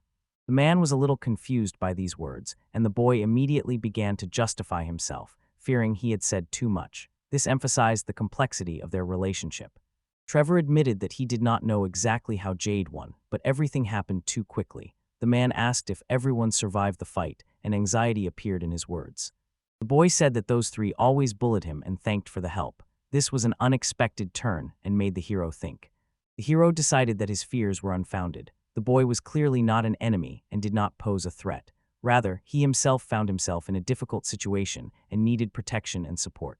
He answered calmly that he had simply settled a personal quarrel, and the boy did not need to thank him. His words were firm, showing that the hero sought to leave the past behind and not create unnecessary complications. The boy shouted, trying to convey his words loudly and desperately so that the man could hear them better. His voice carried emotions and a sincere desire to be heard. He begged to be taken as an apprentice, hoping to become stronger. He spoke persistently, not giving up, believing that learning would change his life. His voice trembled with the desire to prove that he was worthy of a chance. The hero was stunned, opened his mouth in surprise, and did not immediately understand the request. Confusion and disbelief were written on his face, as if he could not believe his own ears. The boy was confident that by learning from this man, he would definitely become stronger and be able to protect himself and his loved ones. His words sounded sincere and devoted, full of hope to overcome fear and uncertainty. But the man sharply and categorically answered no. His voice carried anger and determination. He did not want to take responsibility, considering it a burden and a distraction from his own affairs. The boy clung to the hero's leg and begged to be taught at least once a week or a month. The man angrily replied that he was busy with work and had no time, showing irritation and unwillingness to change his plans. At that moment, postcards fell from the hero's hands. Everyone immediately paid attention, as if this incident mattered more than any words. The small object could reveal much about his affairs. Trevor picked up the postcard and read that the man was a master of tools, which only increased his interest and respect, as he realized he was dealing with a true professional. He exclaimed that he would ask every day until he agreed to take him as an apprentice. His stubbornness grew even stronger, and he was not going to give up despite prohibitions and refusals. The man began to shout for the boy to stop bothering him and not to interfere with his work. His voice sounded stern, but the young man stood his ground, refusing to back down. After a pause, the hero finally said he would see what could be done. The boy beamed with joy, unable to hide his excitement, feeling that the dream had come closer. The young man looked at his hand and admitted that he was now only a beginner adventurer. He understood that many trials lay ahead, but he was ready to learn and grow stronger for the sake of his dream. Clenching his fist, he firmly declared that he would definitely become stronger and achieve everything. His determination was inspiring, sincere, and strong, filling hearts with faith in a better future. Jade watched silently, intently weighing the boy's words and actions. His serious gaze showed that he was making an important decision, capable of changing both their lives. He said he would teach the boy, but he must obey unconditionally and not come to the shop for now. This condition was important for order and avoiding problems. The young man shone with happiness, smiled broadly, and glowed with joy. His dream had come true, and now he felt strong and confident, ready for new challenges. The hero was surprised by such a reaction, his eyes wide open. He did not expect this and realized that he had taken on a serious responsibility. The boy ran, waving his hand to him, filled with emotions and hope. In response, the man jokingly said that the word master made him itch, trying to lighten the mood. The hero did not hear this remark and thought that taking such an energetic boy as an apprentice was a mistake. His unpredictable character could become a problem. Later he returned to the shop, tired but satisfied with the results of his work. He realized that there were still many tasks ahead for the development and prosperity of their business. In the store, he met Leslie, who said with a smile that the hero had worked hard for a long time. Jade agreed, admitting it was exhausting, and added that important matters always require effort. Leslie asked if the number of flyers scared people away. The hero replied that partly yes, but still many were interested. This gave hope and set the pace for further work. The man rejoiced and, grabbing his colleague by the hair, began to joke happily, saying that now the shop would definitely flourish and attract even more customers. Their efforts began to bear fruit. The hero replied that he did not object to such a development, but noted, if they want to expand the channels, they should do more. He hinted that additional steps were needed to influence. At that moment, something suddenly crashed into the wall, drawing everyone's attention. The atmosphere intensified, everyone froze, waiting to see who dared to disturb the order. It turned out that 3 beaten men were standing and looking at 2 others, as if preparing for a confrontation. The scene was tense and threatened serious consequences. Then a woman knocked on the door and asked the guild deputy to intervene. She looked worried and was seeking a fair solution and help. He sternly approached the hooligans and declared that he would not tolerate such disorder in the shop. But they did not listen, mocked him, called him an outsider, and continued to behave arrogantly. The guild deputy appeared behind the hooligans and introduced himself as the vice president of the guild. His confident appearance and calm posture commanded respect and assurance that the situation would be resolved fairly. He smiled and invited everyone to go to the back room to hear both sides. This emphasized his desire to carefully understand and give everyone a chance to express their position while maintaining order.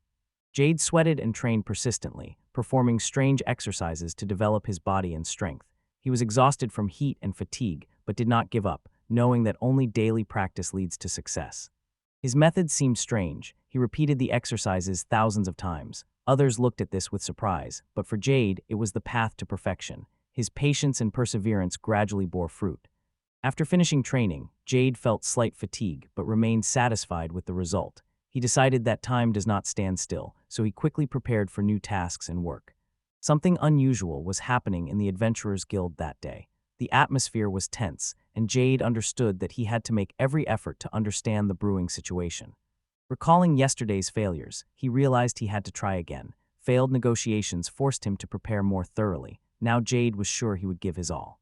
He returned there in the morning when there were still few people around. The silence created good conditions for focused work. Jade knew that it was easier to avoid noise and have more access right now.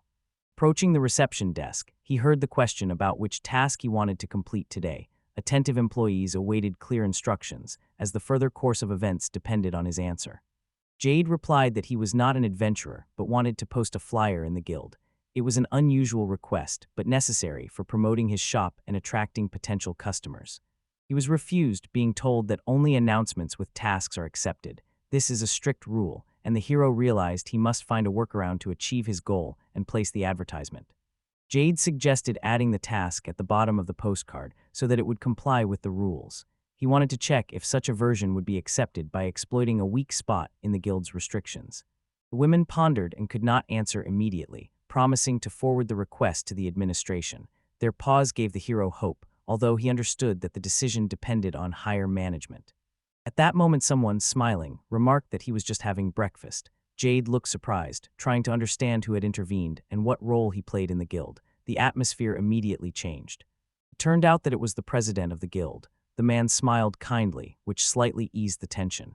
His appearance immediately added weight to everything that was happening, and everyone turned their attention to him.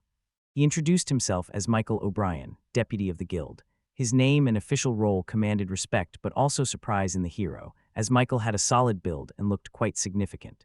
The hero thought that this man was truly very tall, with refined manners and an appearance that resembled a well-fed person. However, the most important thing was not this, but his status and influence in the guild.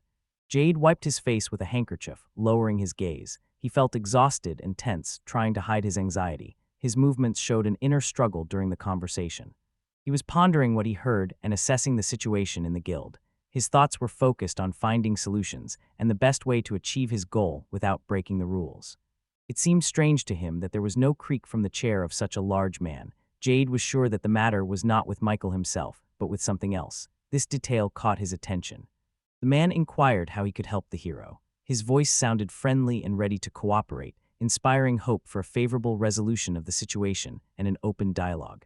Jade explained that he works at the Black Cat shop and wants to place flyers in the guild. He emphasized that this will help attract customers and strengthen the business, which is important for stability. The deputy looked at him attentively and said he understood the request.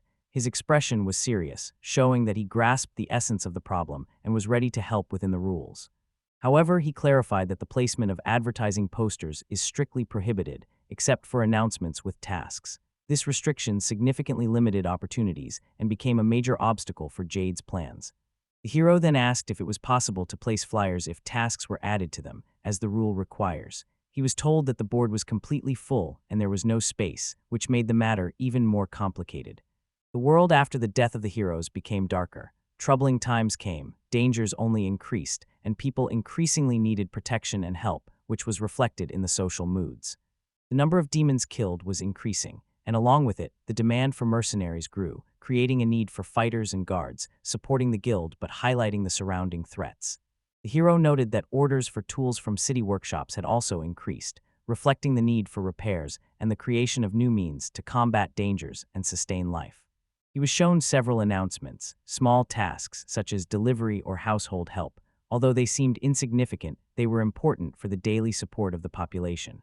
If there were indeed many such requests, the guild had the right to present them. People needed help, and the distribution of such tasks allowed for more efficient use of resources and maintaining order in difficult times. Jade said that if there is no space for the postcard, he is ready to complete one of the tasks, and when space is freed up, his postcard can be hung, thus staying within the rules while advancing his own cause and simultaneously helping the guild. An important person calmly said that they agreed. In these words there was approval, but at the same time distrust and anticipation of the outcome were hidden. The hero could act further, but had to be careful and not betray the trust. Jade instantly jumped out of the room, thanking for the support. His heart was beating faster from relief and determination. Now he knew that the matter had moved forward, and he had to act immediately. Approaching the bulletin board, the hero wondered if there was a task that would not take much time. He carefully began to review the entries, hoping to find something suitable. His eyes quickly scanned the lines, and he noticed something interesting. The new opportunity seemed quite suitable. Jade focused on this task, assessing whether he could handle it. He found a quest to exterminate several parasites in the northern cave. It seemed like a simple and straightforward task that did not require special preparation and could quickly free up space on the board. And the hero immediately thought of an adult, giant monster that could be there. This threat looked serious and required caution. Jade assessed the risks and decided that it might be too difficult. He concluded that taking on such an obvious task was unwise and refused. The mission with the big monster would attract too much attention and could drag on, so the hero decided to find another, less conspicuous option. In his thoughts, the image of a dragon, a huge and cruel creature, emerged. It would be a deed worthy of glory and great reward. However, the hero wanted to start with something simpler and more realistic. He told himself that he could handle the dragon, but it was better to choose more modest tasks. This helped avoid unnecessary risks and focus on matters he could definitely manage. The hero noticed an announcement about repairs in the guild. It mentioned the urgent need to fix the building after recent damage. This information immediately caught his attention. The president explained that adventurers fought over a quest, and although everything ended peacefully, windows were broken. This became proof of the tension that prevailed in the guild. Jade replied that the task suited him because he was a master mechanic. His skills in working with mechanisms and devices could help in restoring the building. The man said he would be very grateful for the help, but those responsible for breaking the windows were never found. The hero realized with regret that without accurate information, everything becomes much more difficult. He offered to pay for the placement of the flyers. It was his attempt to make amends, as he was also involved in the fight. This became a sign of responsibility and a desire to maintain good relations with the guild. The hero began carrying heavy boards for repairs, sparing no effort. He placed them on his shoulders and prepared for hard work, demonstrating dedication and a sincere desire to help restore order. Jade quickly nailed the boards, trying to finish the repair as soon as possible. His actions were decisive and purposeful. He sought to fix the damage and fulfill the promise. At that moment, the guild president began loudly swearing, expressing his dissatisfaction. His shouts broke the silence and emphasized the seriousness of the situation. The hero, feeling the tension, quickly ran away. Later, he brought Leslie to the president to show their teamwork and desire to fix the situation. They both diligently set to work on repairs, installing boards and fixing damages. Joint labor strengthened their team spirit and demonstrated responsibility for their actions. Leslie sincerely rejoiced at the opportunity to help, worked diligently and earnestly. His positive attitude gave strength to the hero and inspired him to complete the task in the best possible way. The protagonist remained focused, carefully monitored the progress of the work, and controlled the process. His determination and responsibility ensured the quality completion of the task. As a result, the guild president was satisfied with their work. He confirmed that he is now responsible for the flyers, as agreed. This meant that the conflict was resolved and mutual understanding was reached. Jade apologized to his comrade for the inconvenience, although he did not even understand why. This showed the trust between them and the absence of resentment, despite the difficult circumstances. The man said that the hero was not a very good craftsman, but Jade replied that he was not bothered by it. This became an exchange of different views and approaches to the matter, after which they decided to continue working. Meanwhile, someone unknown continued to watch them, adding tension and intrigue. Later, it turned out that the group of observers found what they were looking for.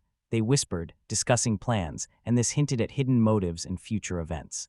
They watched the hero so closely that he did not even suspect. His attention was completely immersed in work, and he did not notice the tense glances from the shadows.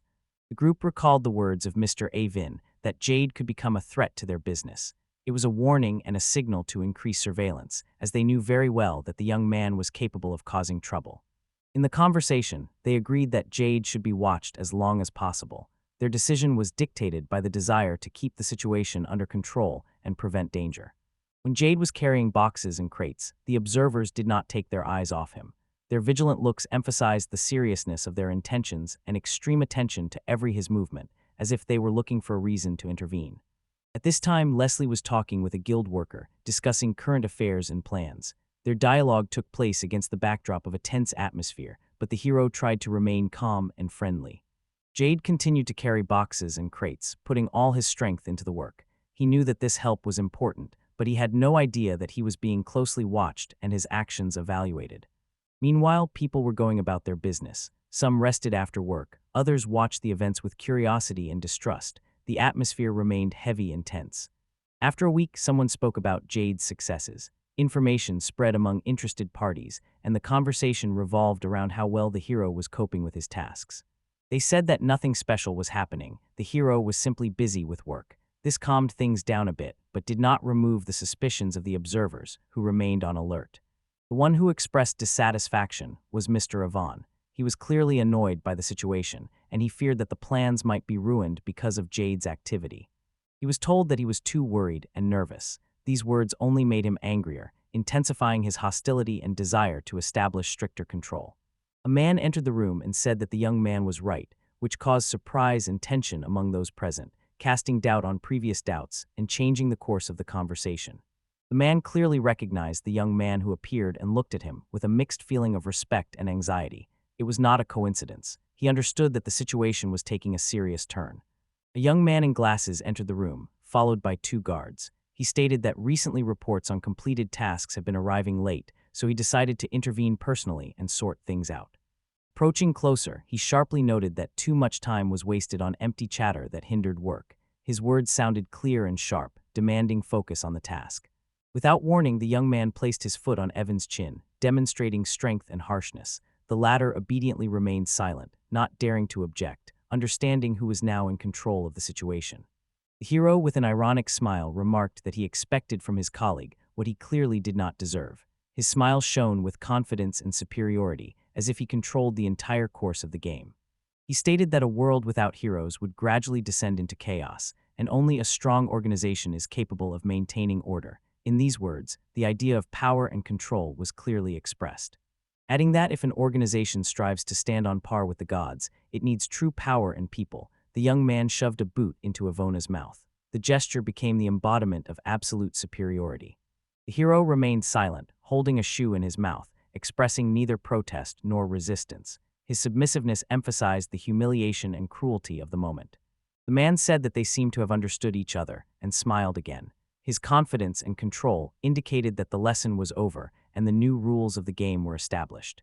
Leaving, he advised to hurry because the process had already begun, and it would be impossible to change its course. His words sounded like a warning and a reminder of the inevitability of change. Humiliated and oppressed, Yvonne was silent and listened, unable to object. His silence became a manifestation of submission to authority and the realization that now everything depended on another's decisions. Then he began to wipe his tongue and shout loudly that all this was unfair and wrong. His voice sounded irritated and angry, reflecting inner outrage and anger. His assistant anxiously asked what to do next and how to fix the situation. The question sounded sincere, seeking advice and support in a difficult moment. The hero replied that it was necessary to continue watching Jade and not lose sight of him. This advice was unexpected. Not everyone considered that the young man posed such a threat as to require constant surveillance. The man objected, saying that the young one did not understand the seriousness of the situation, and carelessly crossed his legs, demonstrating contempt for his opinion and confidence in his own correctness.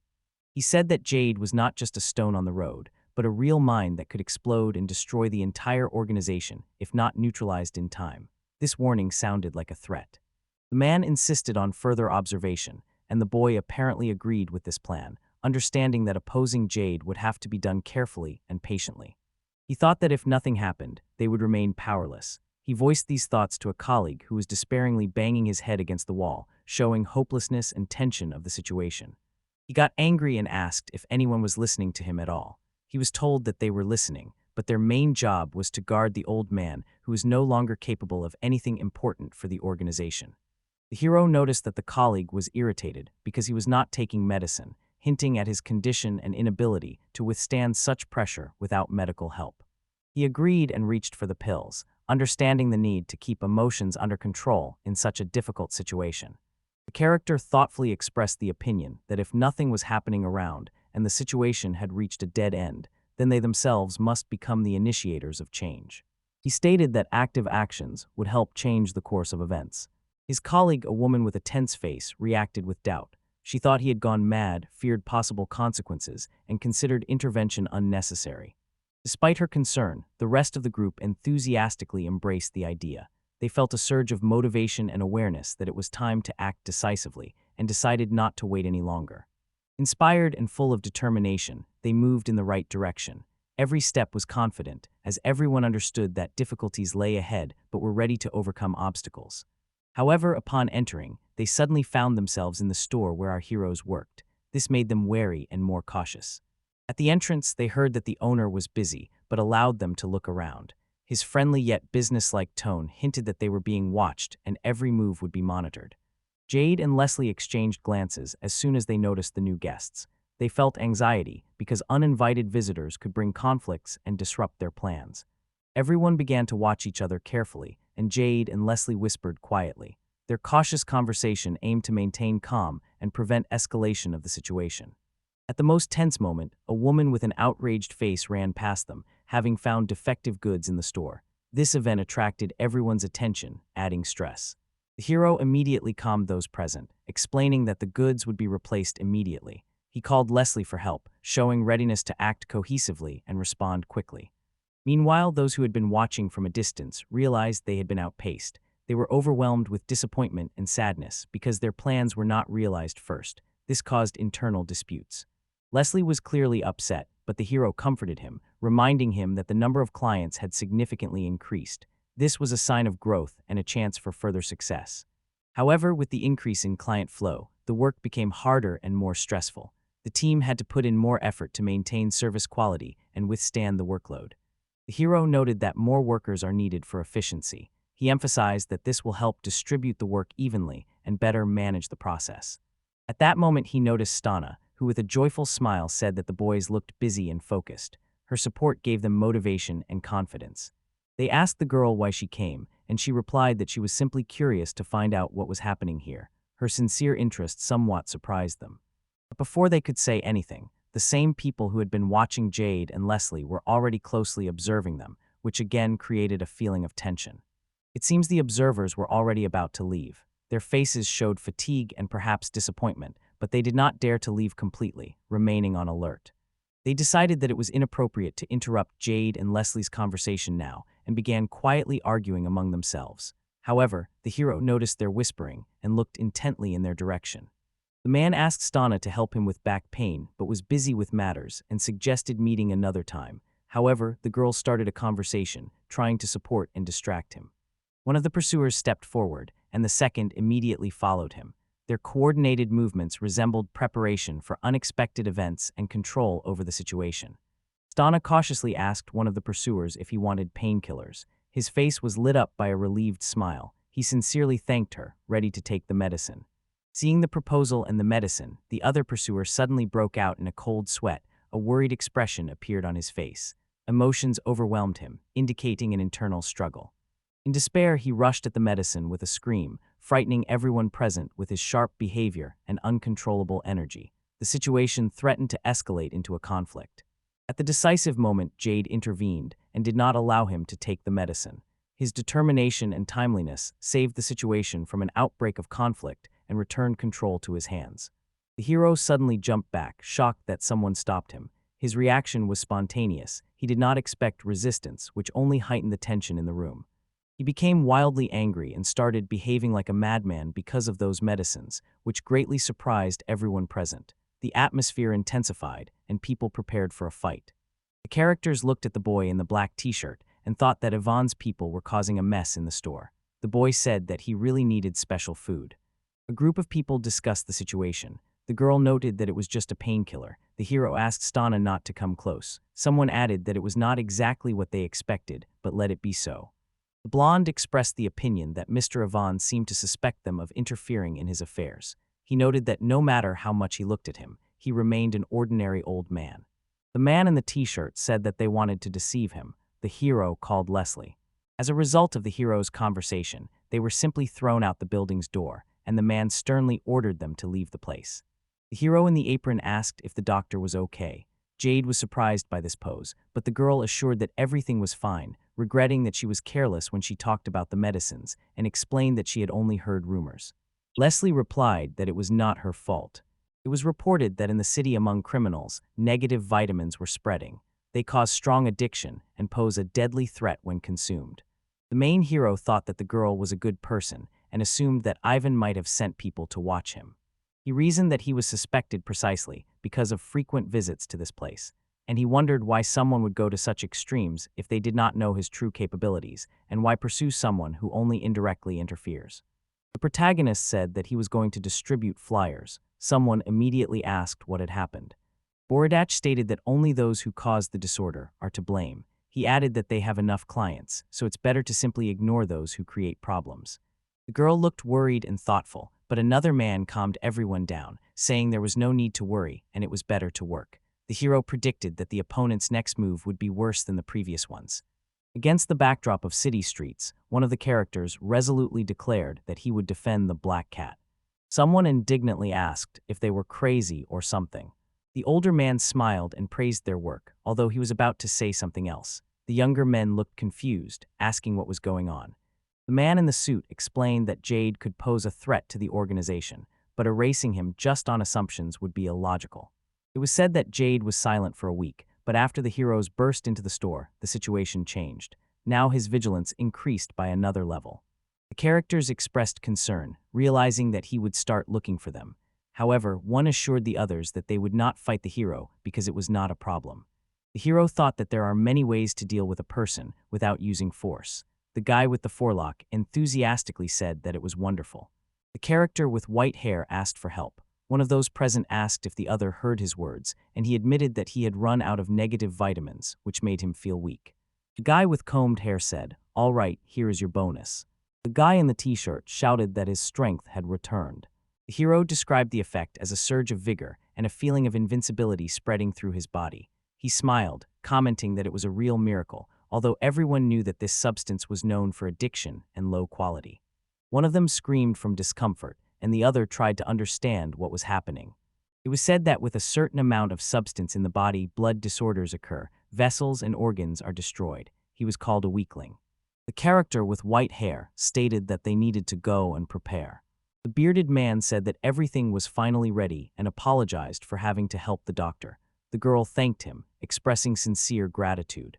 The hero asked Jade if he was hungry and suggested going to lunch. The girl supported the idea, and the group decided to have lunch together.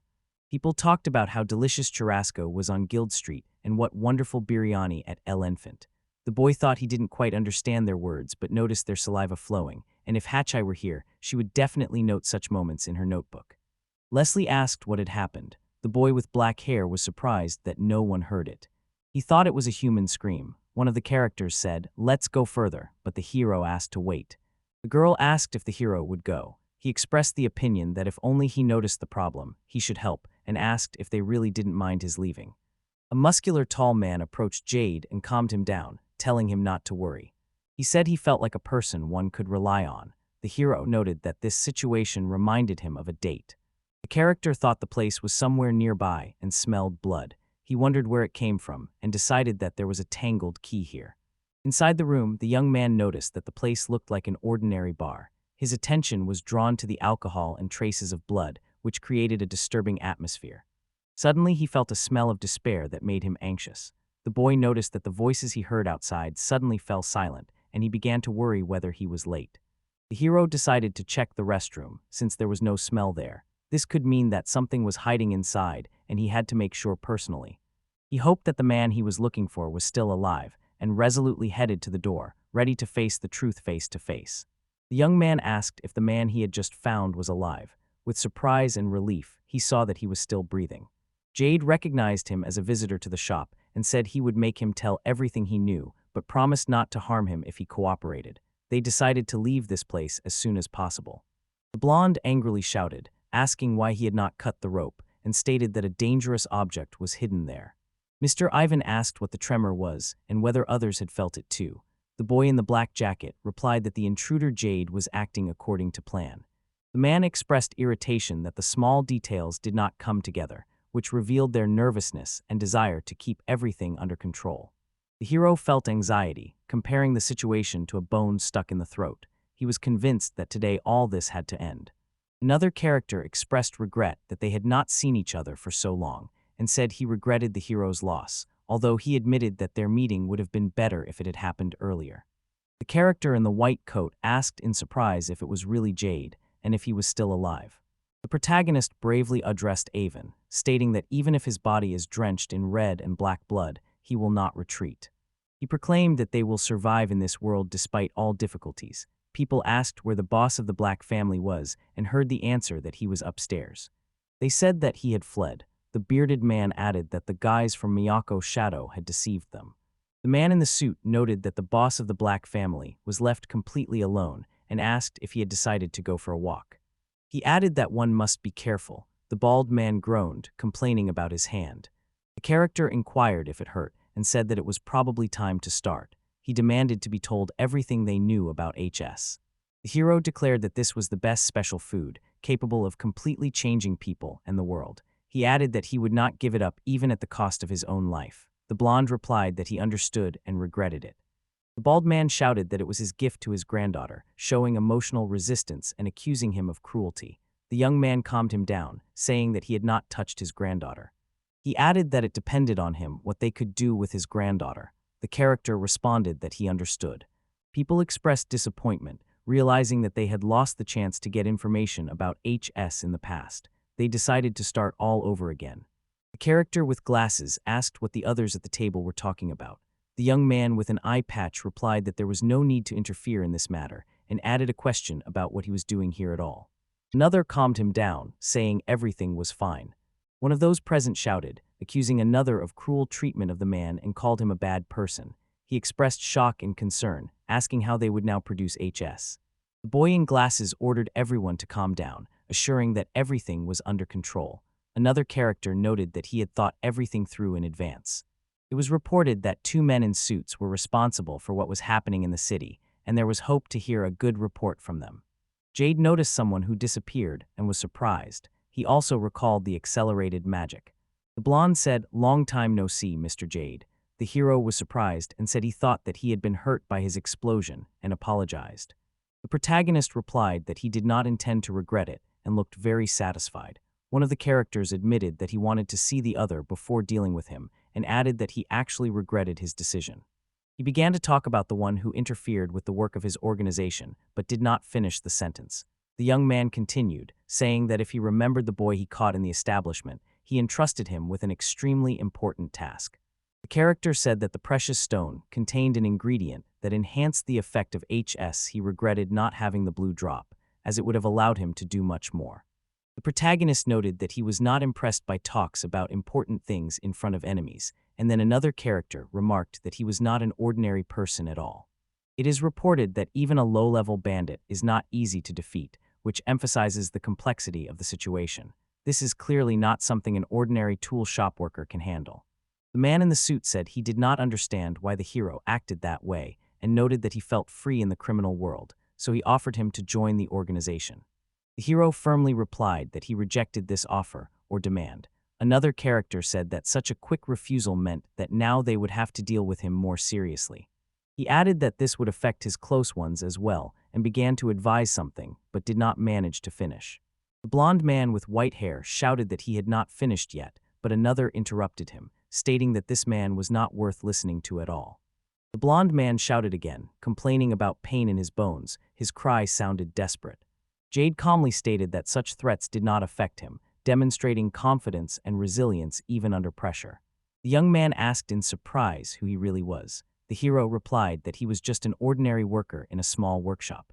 He emphasized that he liked his life and added that if anyone tried to destroy it, he would personally deal with that person. The boy warned the other character not to come near him and admitted that he could not move because of the injury he had received. The hero said that he was simply afraid of Jade, pointing to the real reason for his behavior. Mr. Ivan held a syringe with HS in his hands and doubted whether he could do it at the cost of his own life. He realized that this negative vitamin could turn a weak person into a real monster. The young man said that he felt bad, but not so much as to lose control of himself. The character stated that he had no intention of ending his life here and now, as he considered himself different, unlike the rest of the people. The man in the light jacket rejoiced when his attack hit the target. With surprise, he noted that this is exactly how negative vitamins change people. The opponent also looked at his own hand, with surprise after what had happened. The protagonist wondered if he realized that his own actions had shocked even himself. The hero confidently stated that he wanted to live and asked for mercy. He said he would talk to the organization that would give him money and promised not to touch his two acquaintances, swearing and asking for forgiveness. Jade replied that he once worked in the shadows and could consider it, but now he no longer does that. The character asked with surprise what kind of strange tattoo was on his body, whether it was a beetle or a snake. The young man in the black jacket begged the hero not to touch him, showing his fear and anxiety. The protagonist said that he washed off most of the blood. It was reported that this was already the second chapter, called Criminal Organizations. He thought about what to do with the girl, and the boy noted that Ivan was already eliminated and only two mysterious figures remained before Jade. The character expressed concern and rushed to calm another person who was in shock, reporting that she had already come to her senses and everything was fine. The man with black hair addressed the girl who had just regained consciousness and said he understood how overwhelming this sight was. He asked her not to faint when she saw him and inquired if she had already calmed down. She replied that she had. The enemy asked if they were sure they would not touch her and added that she had a younger sister. Jade replied that he did not intend to touch her now and asked to start with explanations about who she was and to tell who Ivan was. Finally, another character explained that Mr. A1 was the head of the city's shadow division, which was located in Yakuchi. The character said that the city was called Yakuchi and was surprised that the other did not even know this. He also mentioned that he had seen this name on maps in a store and admitted that he remembered the target only by location and appearance, so he had no idea about the exact address. The hero stated that simply eliminating Ivan was not enough, as the situation was much more complicated. It was reported that City Shadow was a criminal organization with more than a dozen branches in the kingdom of Incel, and it was extremely large. The girl notes that the branch managers are people with great experience, and the same can be said about the chief administrator. She admits that she did not expect him to resolve everything so quickly. One of the characters says that while in the Empire of El Grande, he never heard of the City Shadow, emphasizing that it is a criminal organization operating only in the kingdom.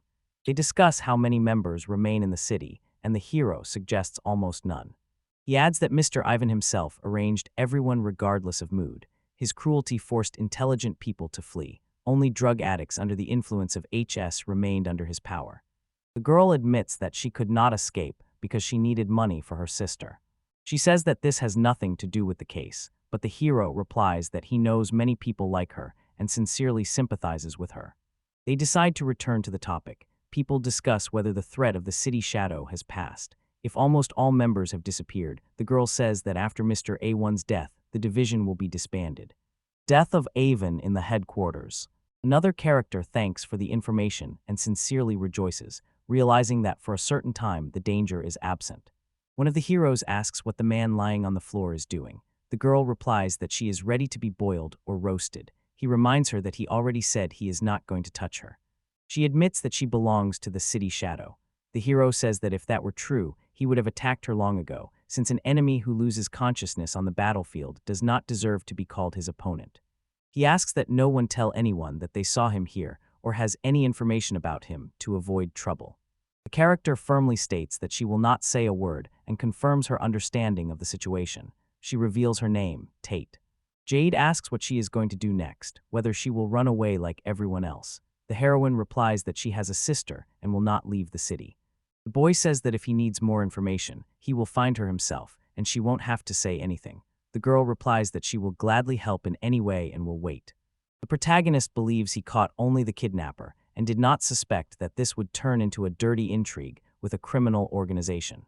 He is glad he met Tate because she knows the city's underground well, which may be useful for his mission. He adds that he feels very hungry. The character greets another, Leslie, wishing him good morning. The young man says that he looks a bit depressed and asks if something happened since yesterday. He thinks that the city shadow also attacked him. It is then reported that a new employee will join the store today. The heroes discuss the event, showing surprise and curiosity about the new person. Jade asks who this new employee is and why she is hearing about it for the first time. The man with the blonde beard in April says there is a good reason for this. He tells that last night during a meeting with Dr. Stana, the girl told Leslie that she heard about a collapse in his shop. The man thanks for the help and adds that he has been working in the store for many consecutive days. The girl expresses concern about his health and says that he needs rest, although she is glad that his shop is thriving. She asks if he is resting well, considering the back pain and general exhaustion. Leslie says that he cannot leave Jade alone as the store manager. The character agrees that the stores need additional workers, but admits that finding a person with the necessary skills is not easy at all. Another character asks for more details about the situation, demonstrating seriousness and interest in the specifics.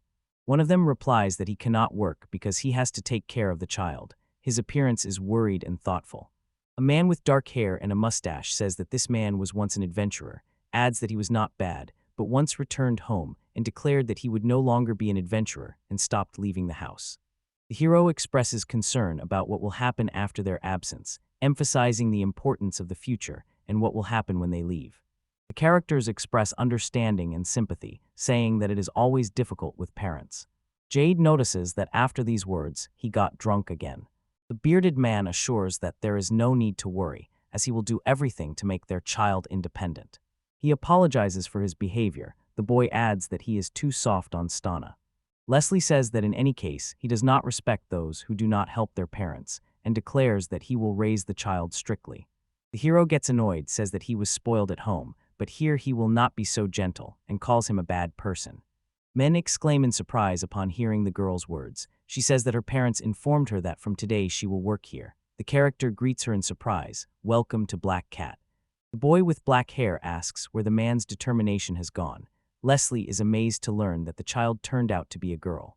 The protagonist says that maybe he was drunk and heard wrong. The girl admits that she feels embarrassed. They apologize and ask her to introduce herself. The young lady calls herself Vera Wolfhart. The characters ask her age. She replies that she is 21. The men are surprised and say that she is young. Leslie apologizes for his behavior and says he heard that she was an adventurer and asks if she has another job. She replies that not exactly. The character doubts whether such an inexperienced worker is needed. Another suggests starting with easy work if the newcomer has no experience. One of them says not to speak so harshly. They note that the girl fits well into the store's atmosphere and looks beautiful. Leslie remarks that no one wants to be served by a dirty old man.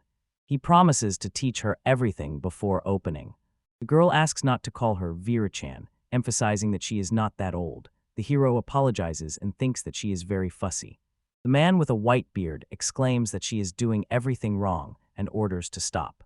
She replies that she is following his instructions exactly. He denies that he said something else and emphasizes that the price is too low. The girl responds that the difference is not that big. Leslie indignantly asks if she wants to bankrupt them. Vera says that she also does not like working here. Jade replies that this is a job and it must be taken seriously. He reminds the girl that she agreed to come because she thought it was wrong to be lazy all her life. The boy says he will make the delivery himself and leaves the rest to him. The man shouts indignantly how he could do that to him. The girl offers to make the delivery. The young man refuses and says she will not do it. She claims to be a former adventuress and more than capable of handling physical work. The hero asks if she wants to try and thinks she is a stubborn girl. Jade proposes a condition. If he wins, the hero will follow his orders, and if he loses, he will leave here. Vera agrees. The protagonist declares that if he wins, the winner will have the right to any claim against the loser. If he loses, he will leave here. The leader is outraged that he was not included in the decision.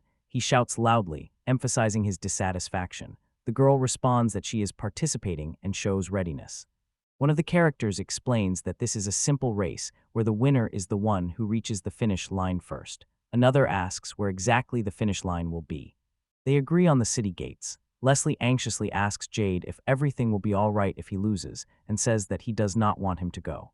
The hero assures that he will not suffer defeat, demonstrating confidence in his own abilities. The female character is annoyed by the boasting of one of the participants. Borodach announces the start of the race, urging everyone to focus and prepare for the beginning. Vera notices that the other participant is too slow and expresses irritation. She is confident that she never loses in such competitions. The boy notes that the girl talks a lot, but admits that she is really fast. Jade remains dissatisfied with the rival's pace and asks what to do next. He decides to finish the race as quickly as possible because he has to make a delivery soon.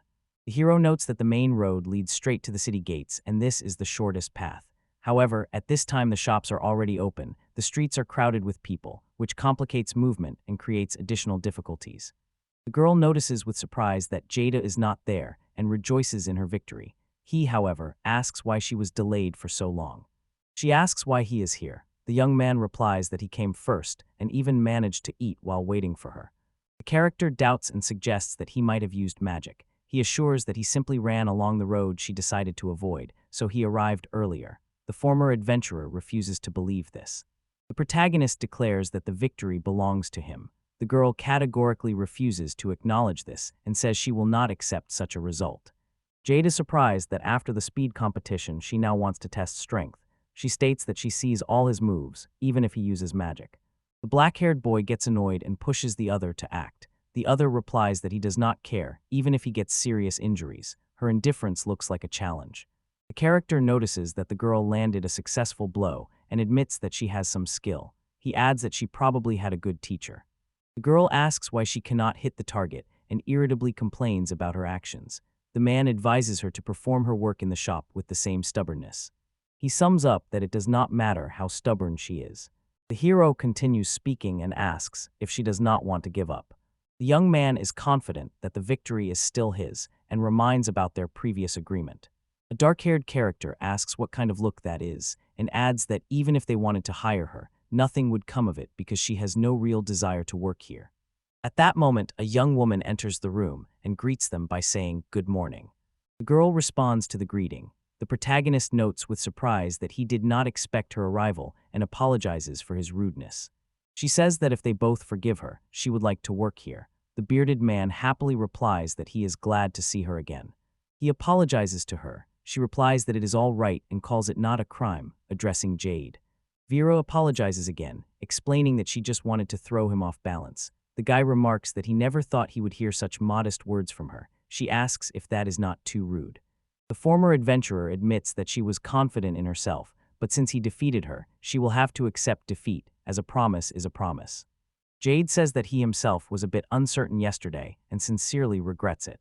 Leslie suggests holding a big meeting at the shop today, where many people will come. Someone objects, saying that this already looks like harassment. Another person asks in surprise how one can even say that and by what standards. A man in a white suit asks what that was and demands explanations. Another character replies that he himself does not know what happened. It is reported that someone dealt with the head of the capital branch of Shadows. One of the heroes says that he just quickly came to check on him, but everything went off plan. Another emphasizes that he is a key figure in the organization and asks to let him go.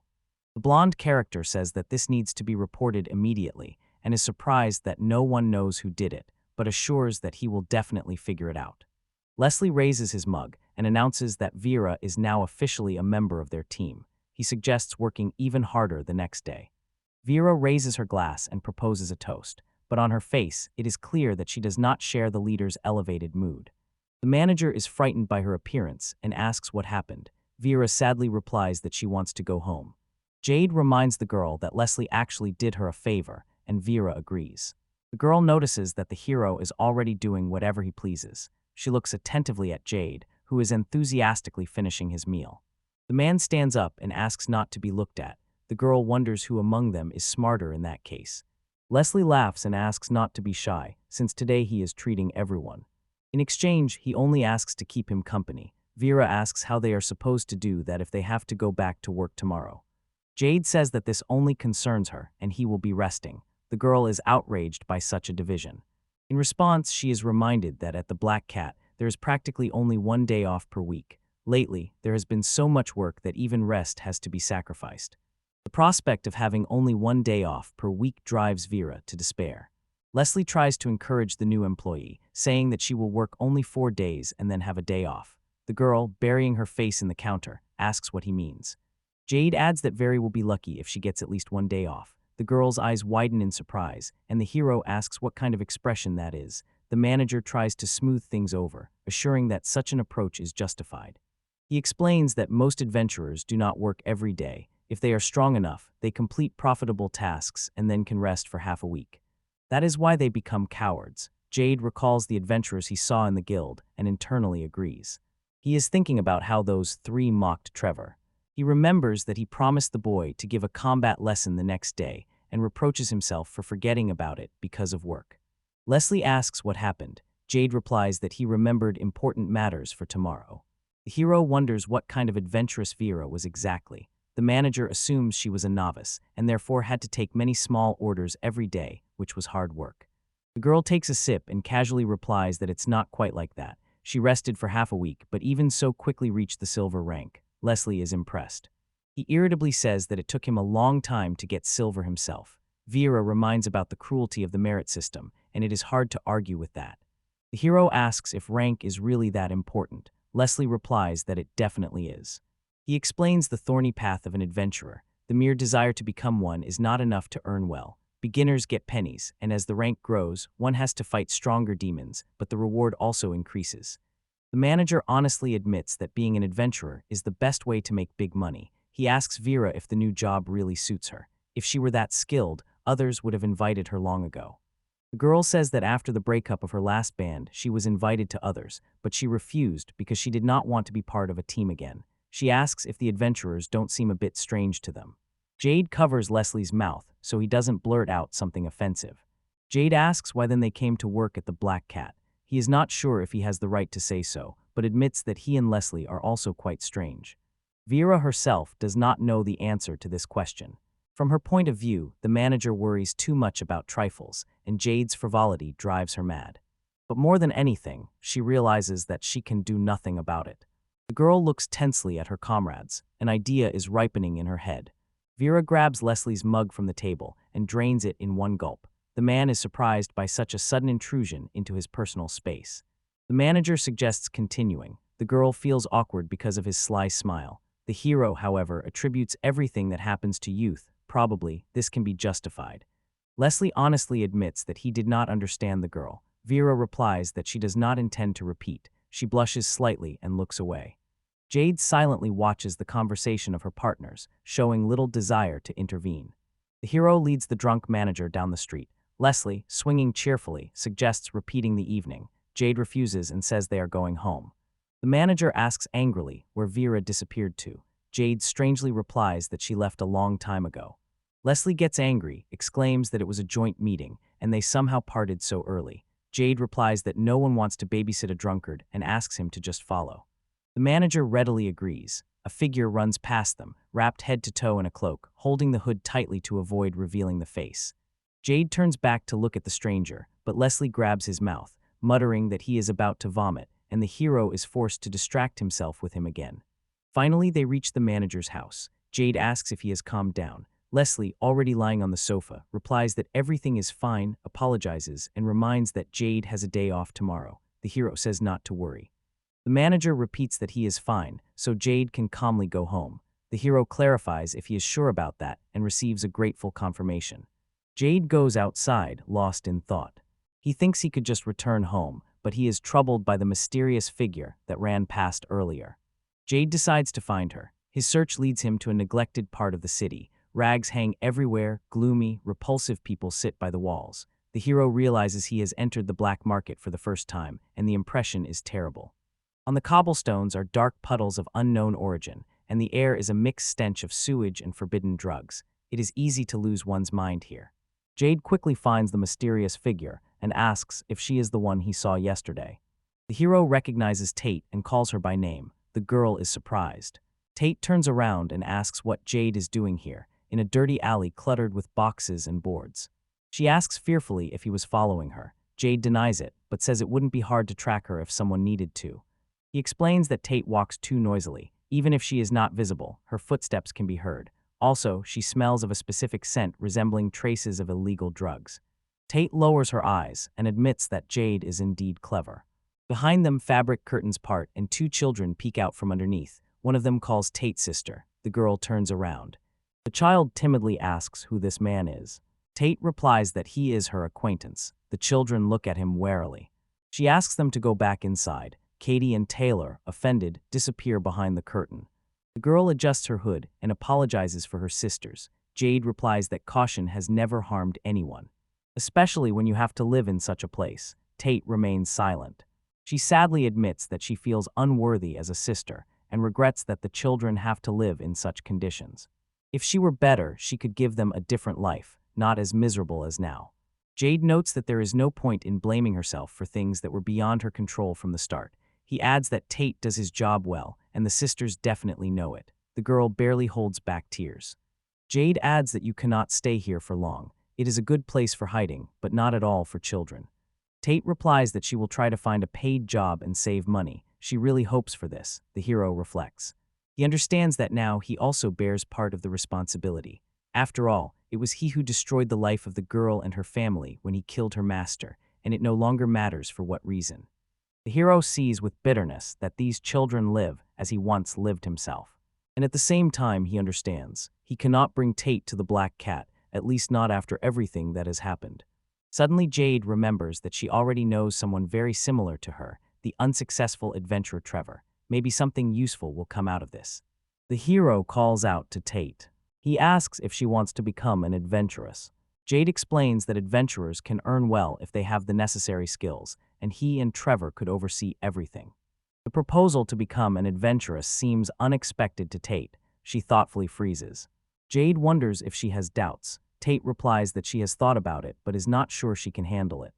The hero says there is nothing to worry about and promises to teach her how to fight. Such a generous decision overwhelms the girl. Jade adds that then she will have to train with another boy, but that no longer matters. Tate is delighted with the offer and agrees to learn. The hero is surprised by such a quick agreement. The girl replies that it is obvious. Learning from Jade is an extraordinary opportunity. She turns to her sisters and happily says that now she will be able not only to earn money, but also to protect it, so she has no other choice. Jade understands. Tate is ready to do anything to protect her sisters. He praises her, calling her wonderful. Tate smiles and says it feels like déjà vu. She thanks him, and Jade recalls how he himself fought for survival at her age. In his memory, Hachai instantly appears, exhausted, in dirty clothes but still smiling. Jade thinks he cannot fully put himself in Tate's and the others' place. Although the responsibility is heavy, maybe he has already gone too far. On the other side, Leslie, Stada, and Kachai are waiting for him. Tate calls Jade because he has been silent for too long. She gets irritated, and he apologizes, saying that it always happens. The girl does not understand what he means.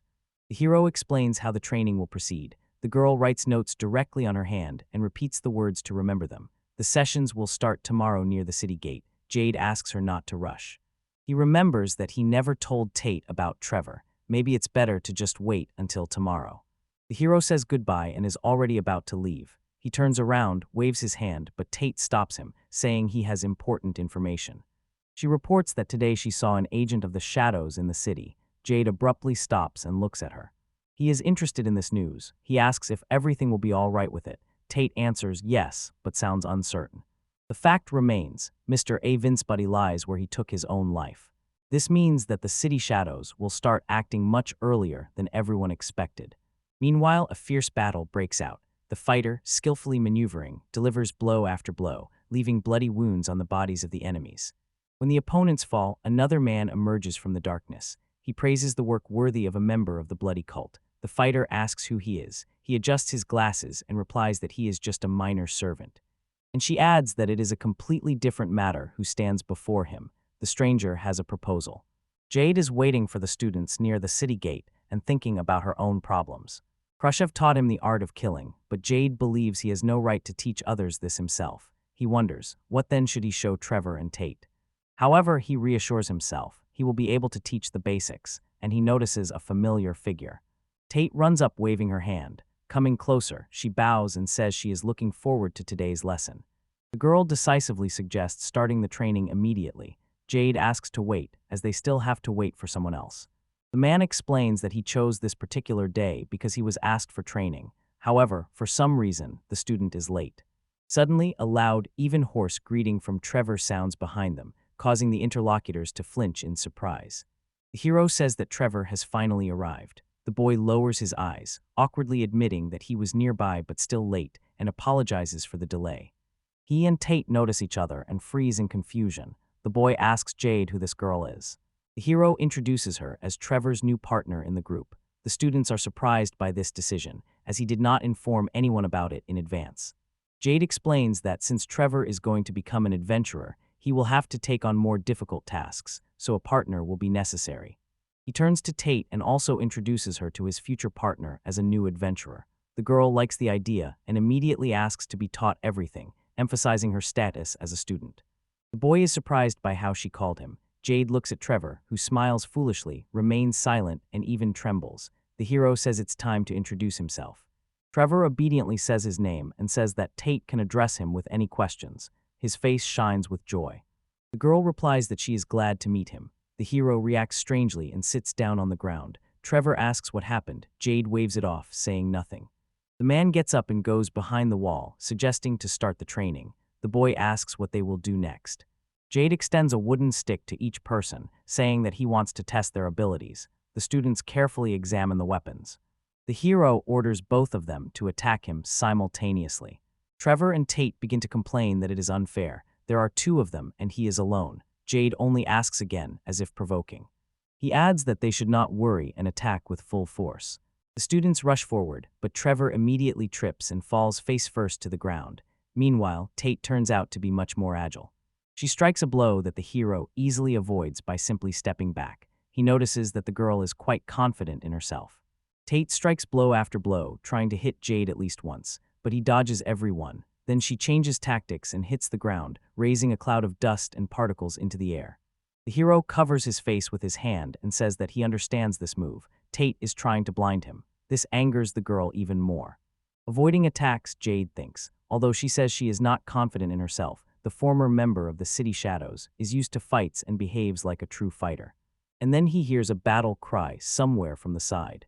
Trevor tries to strike, but not only does Tate interfere, he completely misses. He says that Jade dodged, but Jade replies that he was just standing still. The boy insists it was close. Trevor swings the stick again with a shout, but for some reason closes his eyes. In such a state, it is even harder to hit the target. Instead of a strike, he crashes into the bushes, swinging the stick blindly. This surprises the rest. His strange behavior makes everyone confused. At this moment, Tate attacks again, hoping that Jade is distracted, but the man easily steps aside, avoiding this attack as well. He tells the girl that she is moving too slowly. Tate does not give up and replies that next time he will not miss. Meanwhile, Trevor continues running through the bushes, waving a stick and shouting loudly.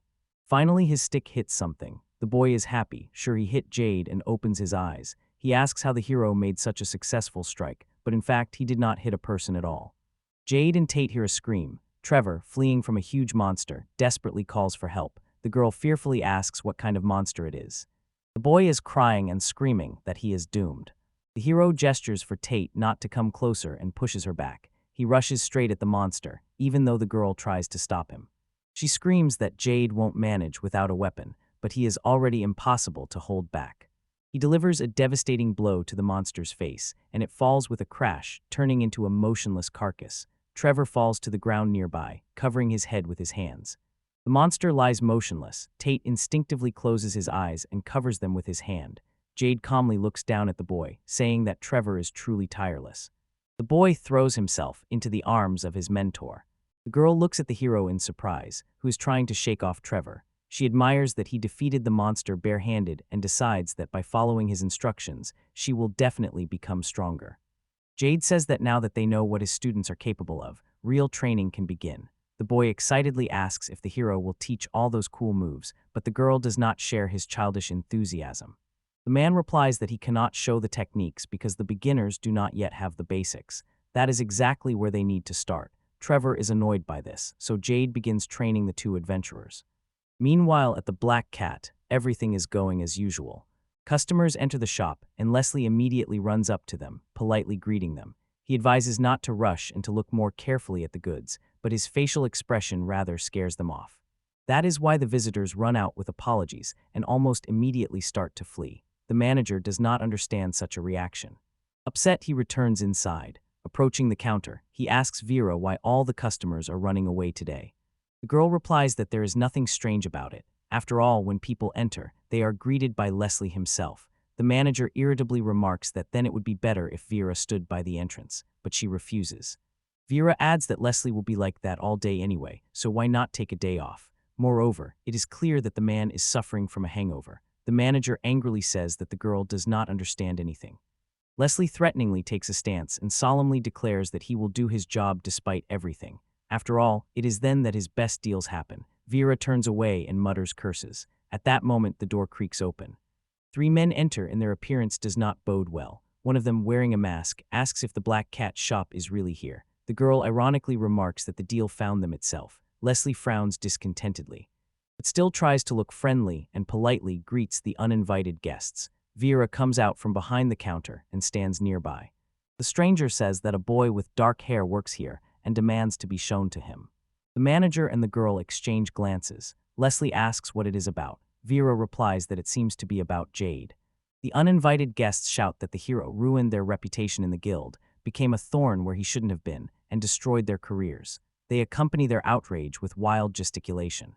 One of them finishes the speech by saying that this is exactly why they are here, to take revenge on the offender. Leslie and Vera frown at the guests, trying to understand in their minds what horror Jade could have caused. The manager apologizes and says that the hero is not at work today, but he will definitely be warned, and it will be possible to talk to him another time. The adventurers protest, and one of them kicks the shelf. Numerous glass bottles fall to the floor. Smirking maliciously, the uninvited declare that they will cause chaos in the shop until Jade returns. Leslie notes that they clearly do not want to leave on their own, and if so, he will be forced to use force. The man reinforces his words with a loud punch on his palm. Now his appearance is truly threatening. Vera watches this spectacle with surprise. One of the adventurers smiles, finding the threat funny. He says Leslie can try if he can. Their foreheads collide and a fierce fight begins. The girl shouts words of support to Leslie. The manager breathes heavily, sweat appears on his forehead. He asks Vera to deal with the other 2 bandits. The girl sighs, drops her shoulders, and aloud laments that she has to intervene again. For 2 adventurers, the girl who barely reaches their chests seems not a threat at all. One of them smiles and says he is glad to meet her. Vera silently looks back. The man pats her on the head, reminding her that he said hello, so he expects a reply. He wants to joke that all short people are gloomy, but suddenly the girl grabs his hand. A crunch is heard. 2 fingers of the adventurer bend at an unnatural angle. He looks at his own hand in horror. The crippled adventurer squeezes the hand and, falling to the floor, begins to bandage it. His partner, cursing, lunges at Vera. But the girl does not get confused and hooks his legs, trying to knock him off balance. She succeeds and the adventurer falls to the floor. He turns to the girl and shouts a new insult. When he tries to get up by supporting himself with his hands on the floor, he receives a powerful kick from Vera and screams in pain. The man collapses to the side, clutching his injured leg with his hands, and groans in pain. His wounded comrade immediately rushes to help. Meanwhile, Leslie continues to fight the 3rd bandit, but he, watching everything, now wants to flee more than fight. He is outraged by Vera's actions and demands the manager to release her. Leslie admits he can no longer. His hands do not obey him. He calls Vera, but the girl is already nearby. She jumps up, grabs the lamp on the ceiling, and falls right onto the adventurer's neck. Bent over, she squeezes his throat between her legs, forcing him to choke. Vera leans fully backward, shifting the weight onto the bandit's back. Meanwhile, Leslie continues to hold his hands. The adventurer wheezes and swears, demanding to be released. The manager and the girl refuse together. Vera also sticks out her tongue, although the opponent does not see it. In a few moments, the man loses his last strength and falls to the floor. The girl easily jumps aside before he can crush her with his weight. The adventurers stand up, looking at Leslie, not knowing what to do next. They are told that the choice is small: either flee from here on their own or be carried out on stretchers. The decision is theirs. This phrase makes the enemies shudder. Supporting each other, the wounded adventurers limp down the street away from the shop, shouting that they will return. Leslie and Vera stand proudly in the doorway watching them. The manager crosses his arms over his chest and feigns surprise at how weak their opponents were. The girl reminds him that she was the one who dealt with them. Leslie indignantly declares that if it weren't for the hangover, he would have easily taken down all three himself. Vera shrugged and agreed demonstratively. She adds that she still does not understand what Jade does, since the bandits come here specifically. Leslie recalls that she already knows something about him and explains. The hero seems not to be from this world. He is hardworking and gives his all, but lacks common sense. The girl nods without much enthusiasm, as if it's obvious. The manager, however, is positive and says that Jade is a good guy, even with his quirks, but that actually makes life more interesting. Vera smiles and replies that it is so, although she could say the same about Leslie himself. The manager jumps up and insists that she repeat it. The girl refuses. Then he demands that she at least say that she does not hate him at all. Vera gets annoyed and replies that he already heard everything perfectly well. Leslie notes that he feels better. He offers the girl a drink, but Vera refuses, which naturally upsets him. Meanwhile, Tate rushes forward, trying to strike Jade with a sword. But the hero easily dodges and says that it is too slow. The girl strikes again and again, but no attack is fast enough. Finally, Tate falls to the ground, helpless. She complains that it is useless. The hero sits down nearby and comforts her. It is always like this at the beginning. He stands up and says that today is enough. The girl thanks him. She is terribly tired, and her legs are buzzing from the tension. Tate looks at Jade and asks where he is heading. The man replies that he wants to look for Trevor.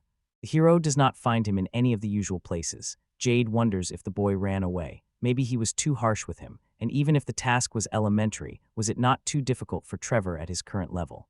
The hero returns back. The girl is resting under a tree. She asks where Trevor is. The man looks around and says he hasn't found him. He looks into the bushes, points there, and says, "There he is, Trevor." The girl at first doesn't understand, then screams and turns to the boy, who is just crawling out of the thicket. She asks in horror when he got here. Trevor replies that he was nearby back when they finished training. He just had a dry throat and couldn't shout loudly. The hero says that this happens and advises Trevor to drink some water first. He makes a hand movement, and above his palm forms a large sphere of moving liquid. Tate watches the wonder with his mouth open until all the water collapses onto the boy, soaking him from head to toe. Jade looks at Trevor and asks if he is okay, if he has come to his senses yet.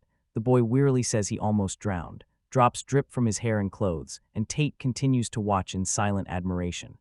Finally, the girl comes to her senses and says it's cool. She asks if Jade can use magic. The hero confirms and immediately demonstrates the skill. Fire flares up over his palm, and a vortex swirls around his finger. He adds that this is an intermediate level. Trevor thoughtfully notes that magic can be used without spells. The hero elegantly wipes the flame from his palm. The girl excitedly says that she is seeing magic with her own eyes for the first time. Tate admits that Jade is strong both in close combat and in magic, and she has never met such an incredible person before. The hero notices that she says this only because she has seen too little. After all, the world is much bigger than Tate thinks. Jade adds that there are probably many like him, although he himself is not sure. The girl is impressed by the boundless prospects of the great world. She says that someday she also wants to leave the city, to set out with her sisters towards the outside world and explore it. Trevor passionately suggests working as hard as possible to become better adventurers. Tate is surprised by his enthusiasm. Jade agrees with Trevor. He hands the students 2 sheets filled with small handwriting and says that he is leaving them here. This is his program for independent training until the next meeting. The future adventurers look closely. There is no excitement in their voices at all. He reads the plan aloud. Every day walk 20 kilometers around the city and do push-ups, squats, and crunches, a total of 2,500 times. Trevor notes that a person is unlikely to endure this. The hero replies that this is only the minimum. After all, in the future they will have to fight monsters and beasts much stronger than humans. The boy admits that he has already fallen into despair, but Tate, on the contrary, is delighted. She vows to try hard and do everything possible. Jade tells Trevor that his partner is clearly motivated and asks what he thinks. The boy hesitates at first, crumples the sheet in his hands, but finally decides he will also make an effort. The hero looks at him and thinks that the program has become a bit crazy, but at least Trevor is serious. Tate stares at the list and calls Jade. The man asks what happened. The girl asks if she can use a tree branch for 200 training swings. The hero replies that it is pointless. Without a real weapon, she won't feel the weight. Jade asks if Tate has her own weapon. She shyly admits that she does and promises to rummage through the trash to find one. The hero says that then she can take his dagger and extends the weapon. Tate immediately refuses, but he adds that he hasn't used it for a long time. The girl wants to pay, but the hero says to spend the money on herself and her sisters. He puts the dagger into her hands. Tate raises it to her face and thanks him. Trevor notes that it looks quite cute. Jade asks if he is in the same situation. When the boy replies that he has a sword, the hero advises him to use it. Trevor reacts sluggishly. Now all they have left is to do their best until the next training. The students bow and unanimously promise to try hard. Jade leaves. He wonders how these two will change in a month. He can hardly wait to see. The hero decides that it is still early to go home. Maybe he should buy supplies. He enters the store and takes 2 items in his hands, weighing which to choose. Stana, who unexpectedly appeared nearby, cheerfully remarks that both things are wonderful. Jade shudders and turns around. The girl asks if he really has a day off today. After a brief hesitation, the man confirms. Looking at his interlocutor, he notes that at first he did not recognize her. Stana replies that she is dressed as usual. The hero admits that this outfit suits her very well. He wonders if a woman can really change so much just because of clothing. Then Jade notices what he usually did not notice because of her noisiness. Stana is actually a very beautiful girl. Stana asks if something happened. The man replies that everything is fine and asks her the same question about the day off. She explains that she is resting today because she was invited to a friend's wedding. Jade asks if there are plans after the celebration and hears that she is free afterwards. The hero suggests having dinner together. In his thoughts, he wonders about himself and does not understand what he is even saying. Jade waves his hands and says that last time he missed dinner, so now he just wants to thank her for all the help she has given. Isn't that normal? Stana blushes shyly and smiles. She replies that she accepts his invitation. The hero thanks her. He thinks that Leslie better not know about this dinner, otherwise he will definitely be upset. Jade asks where she would like to go. Stana suggests another place, not the one where they were last time. They go inside, and after some time the waiter brings a dish, stew made from the tendons of a forest bull. Jade jokingly comments on its appearance.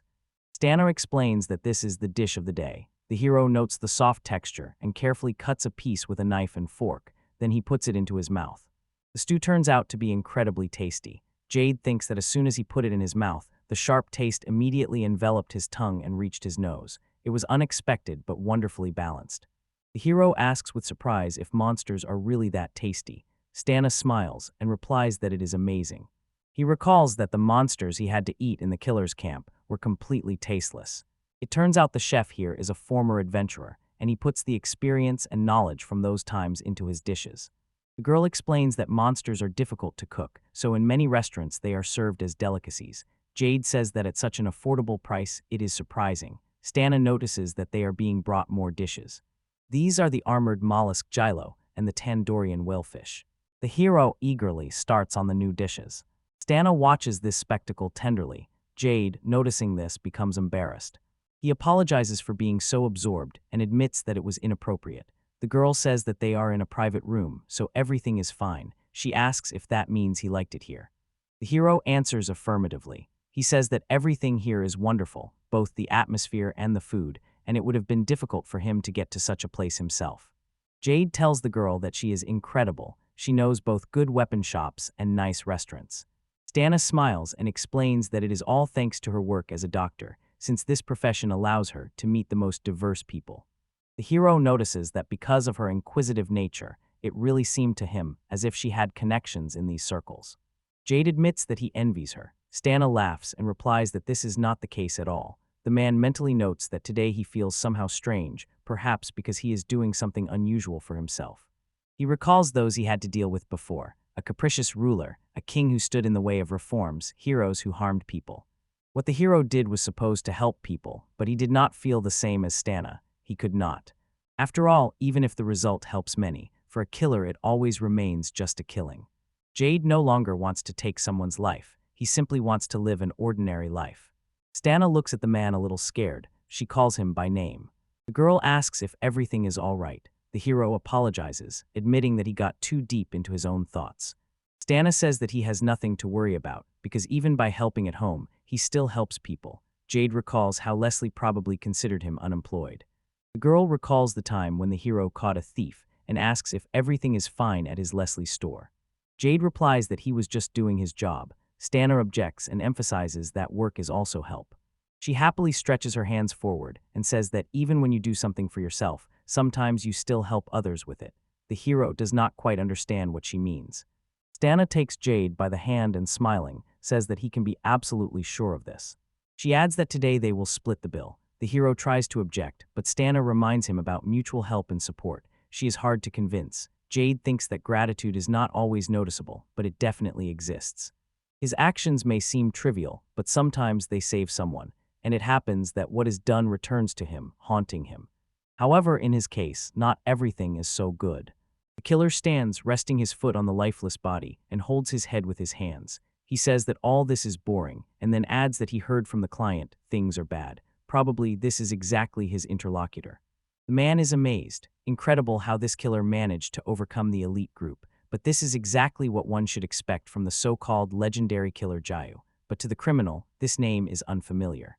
He asks again if he is mistaken. The killer says that he cannot name his own name for obvious reasons, and the mentioned Jayu is a different person.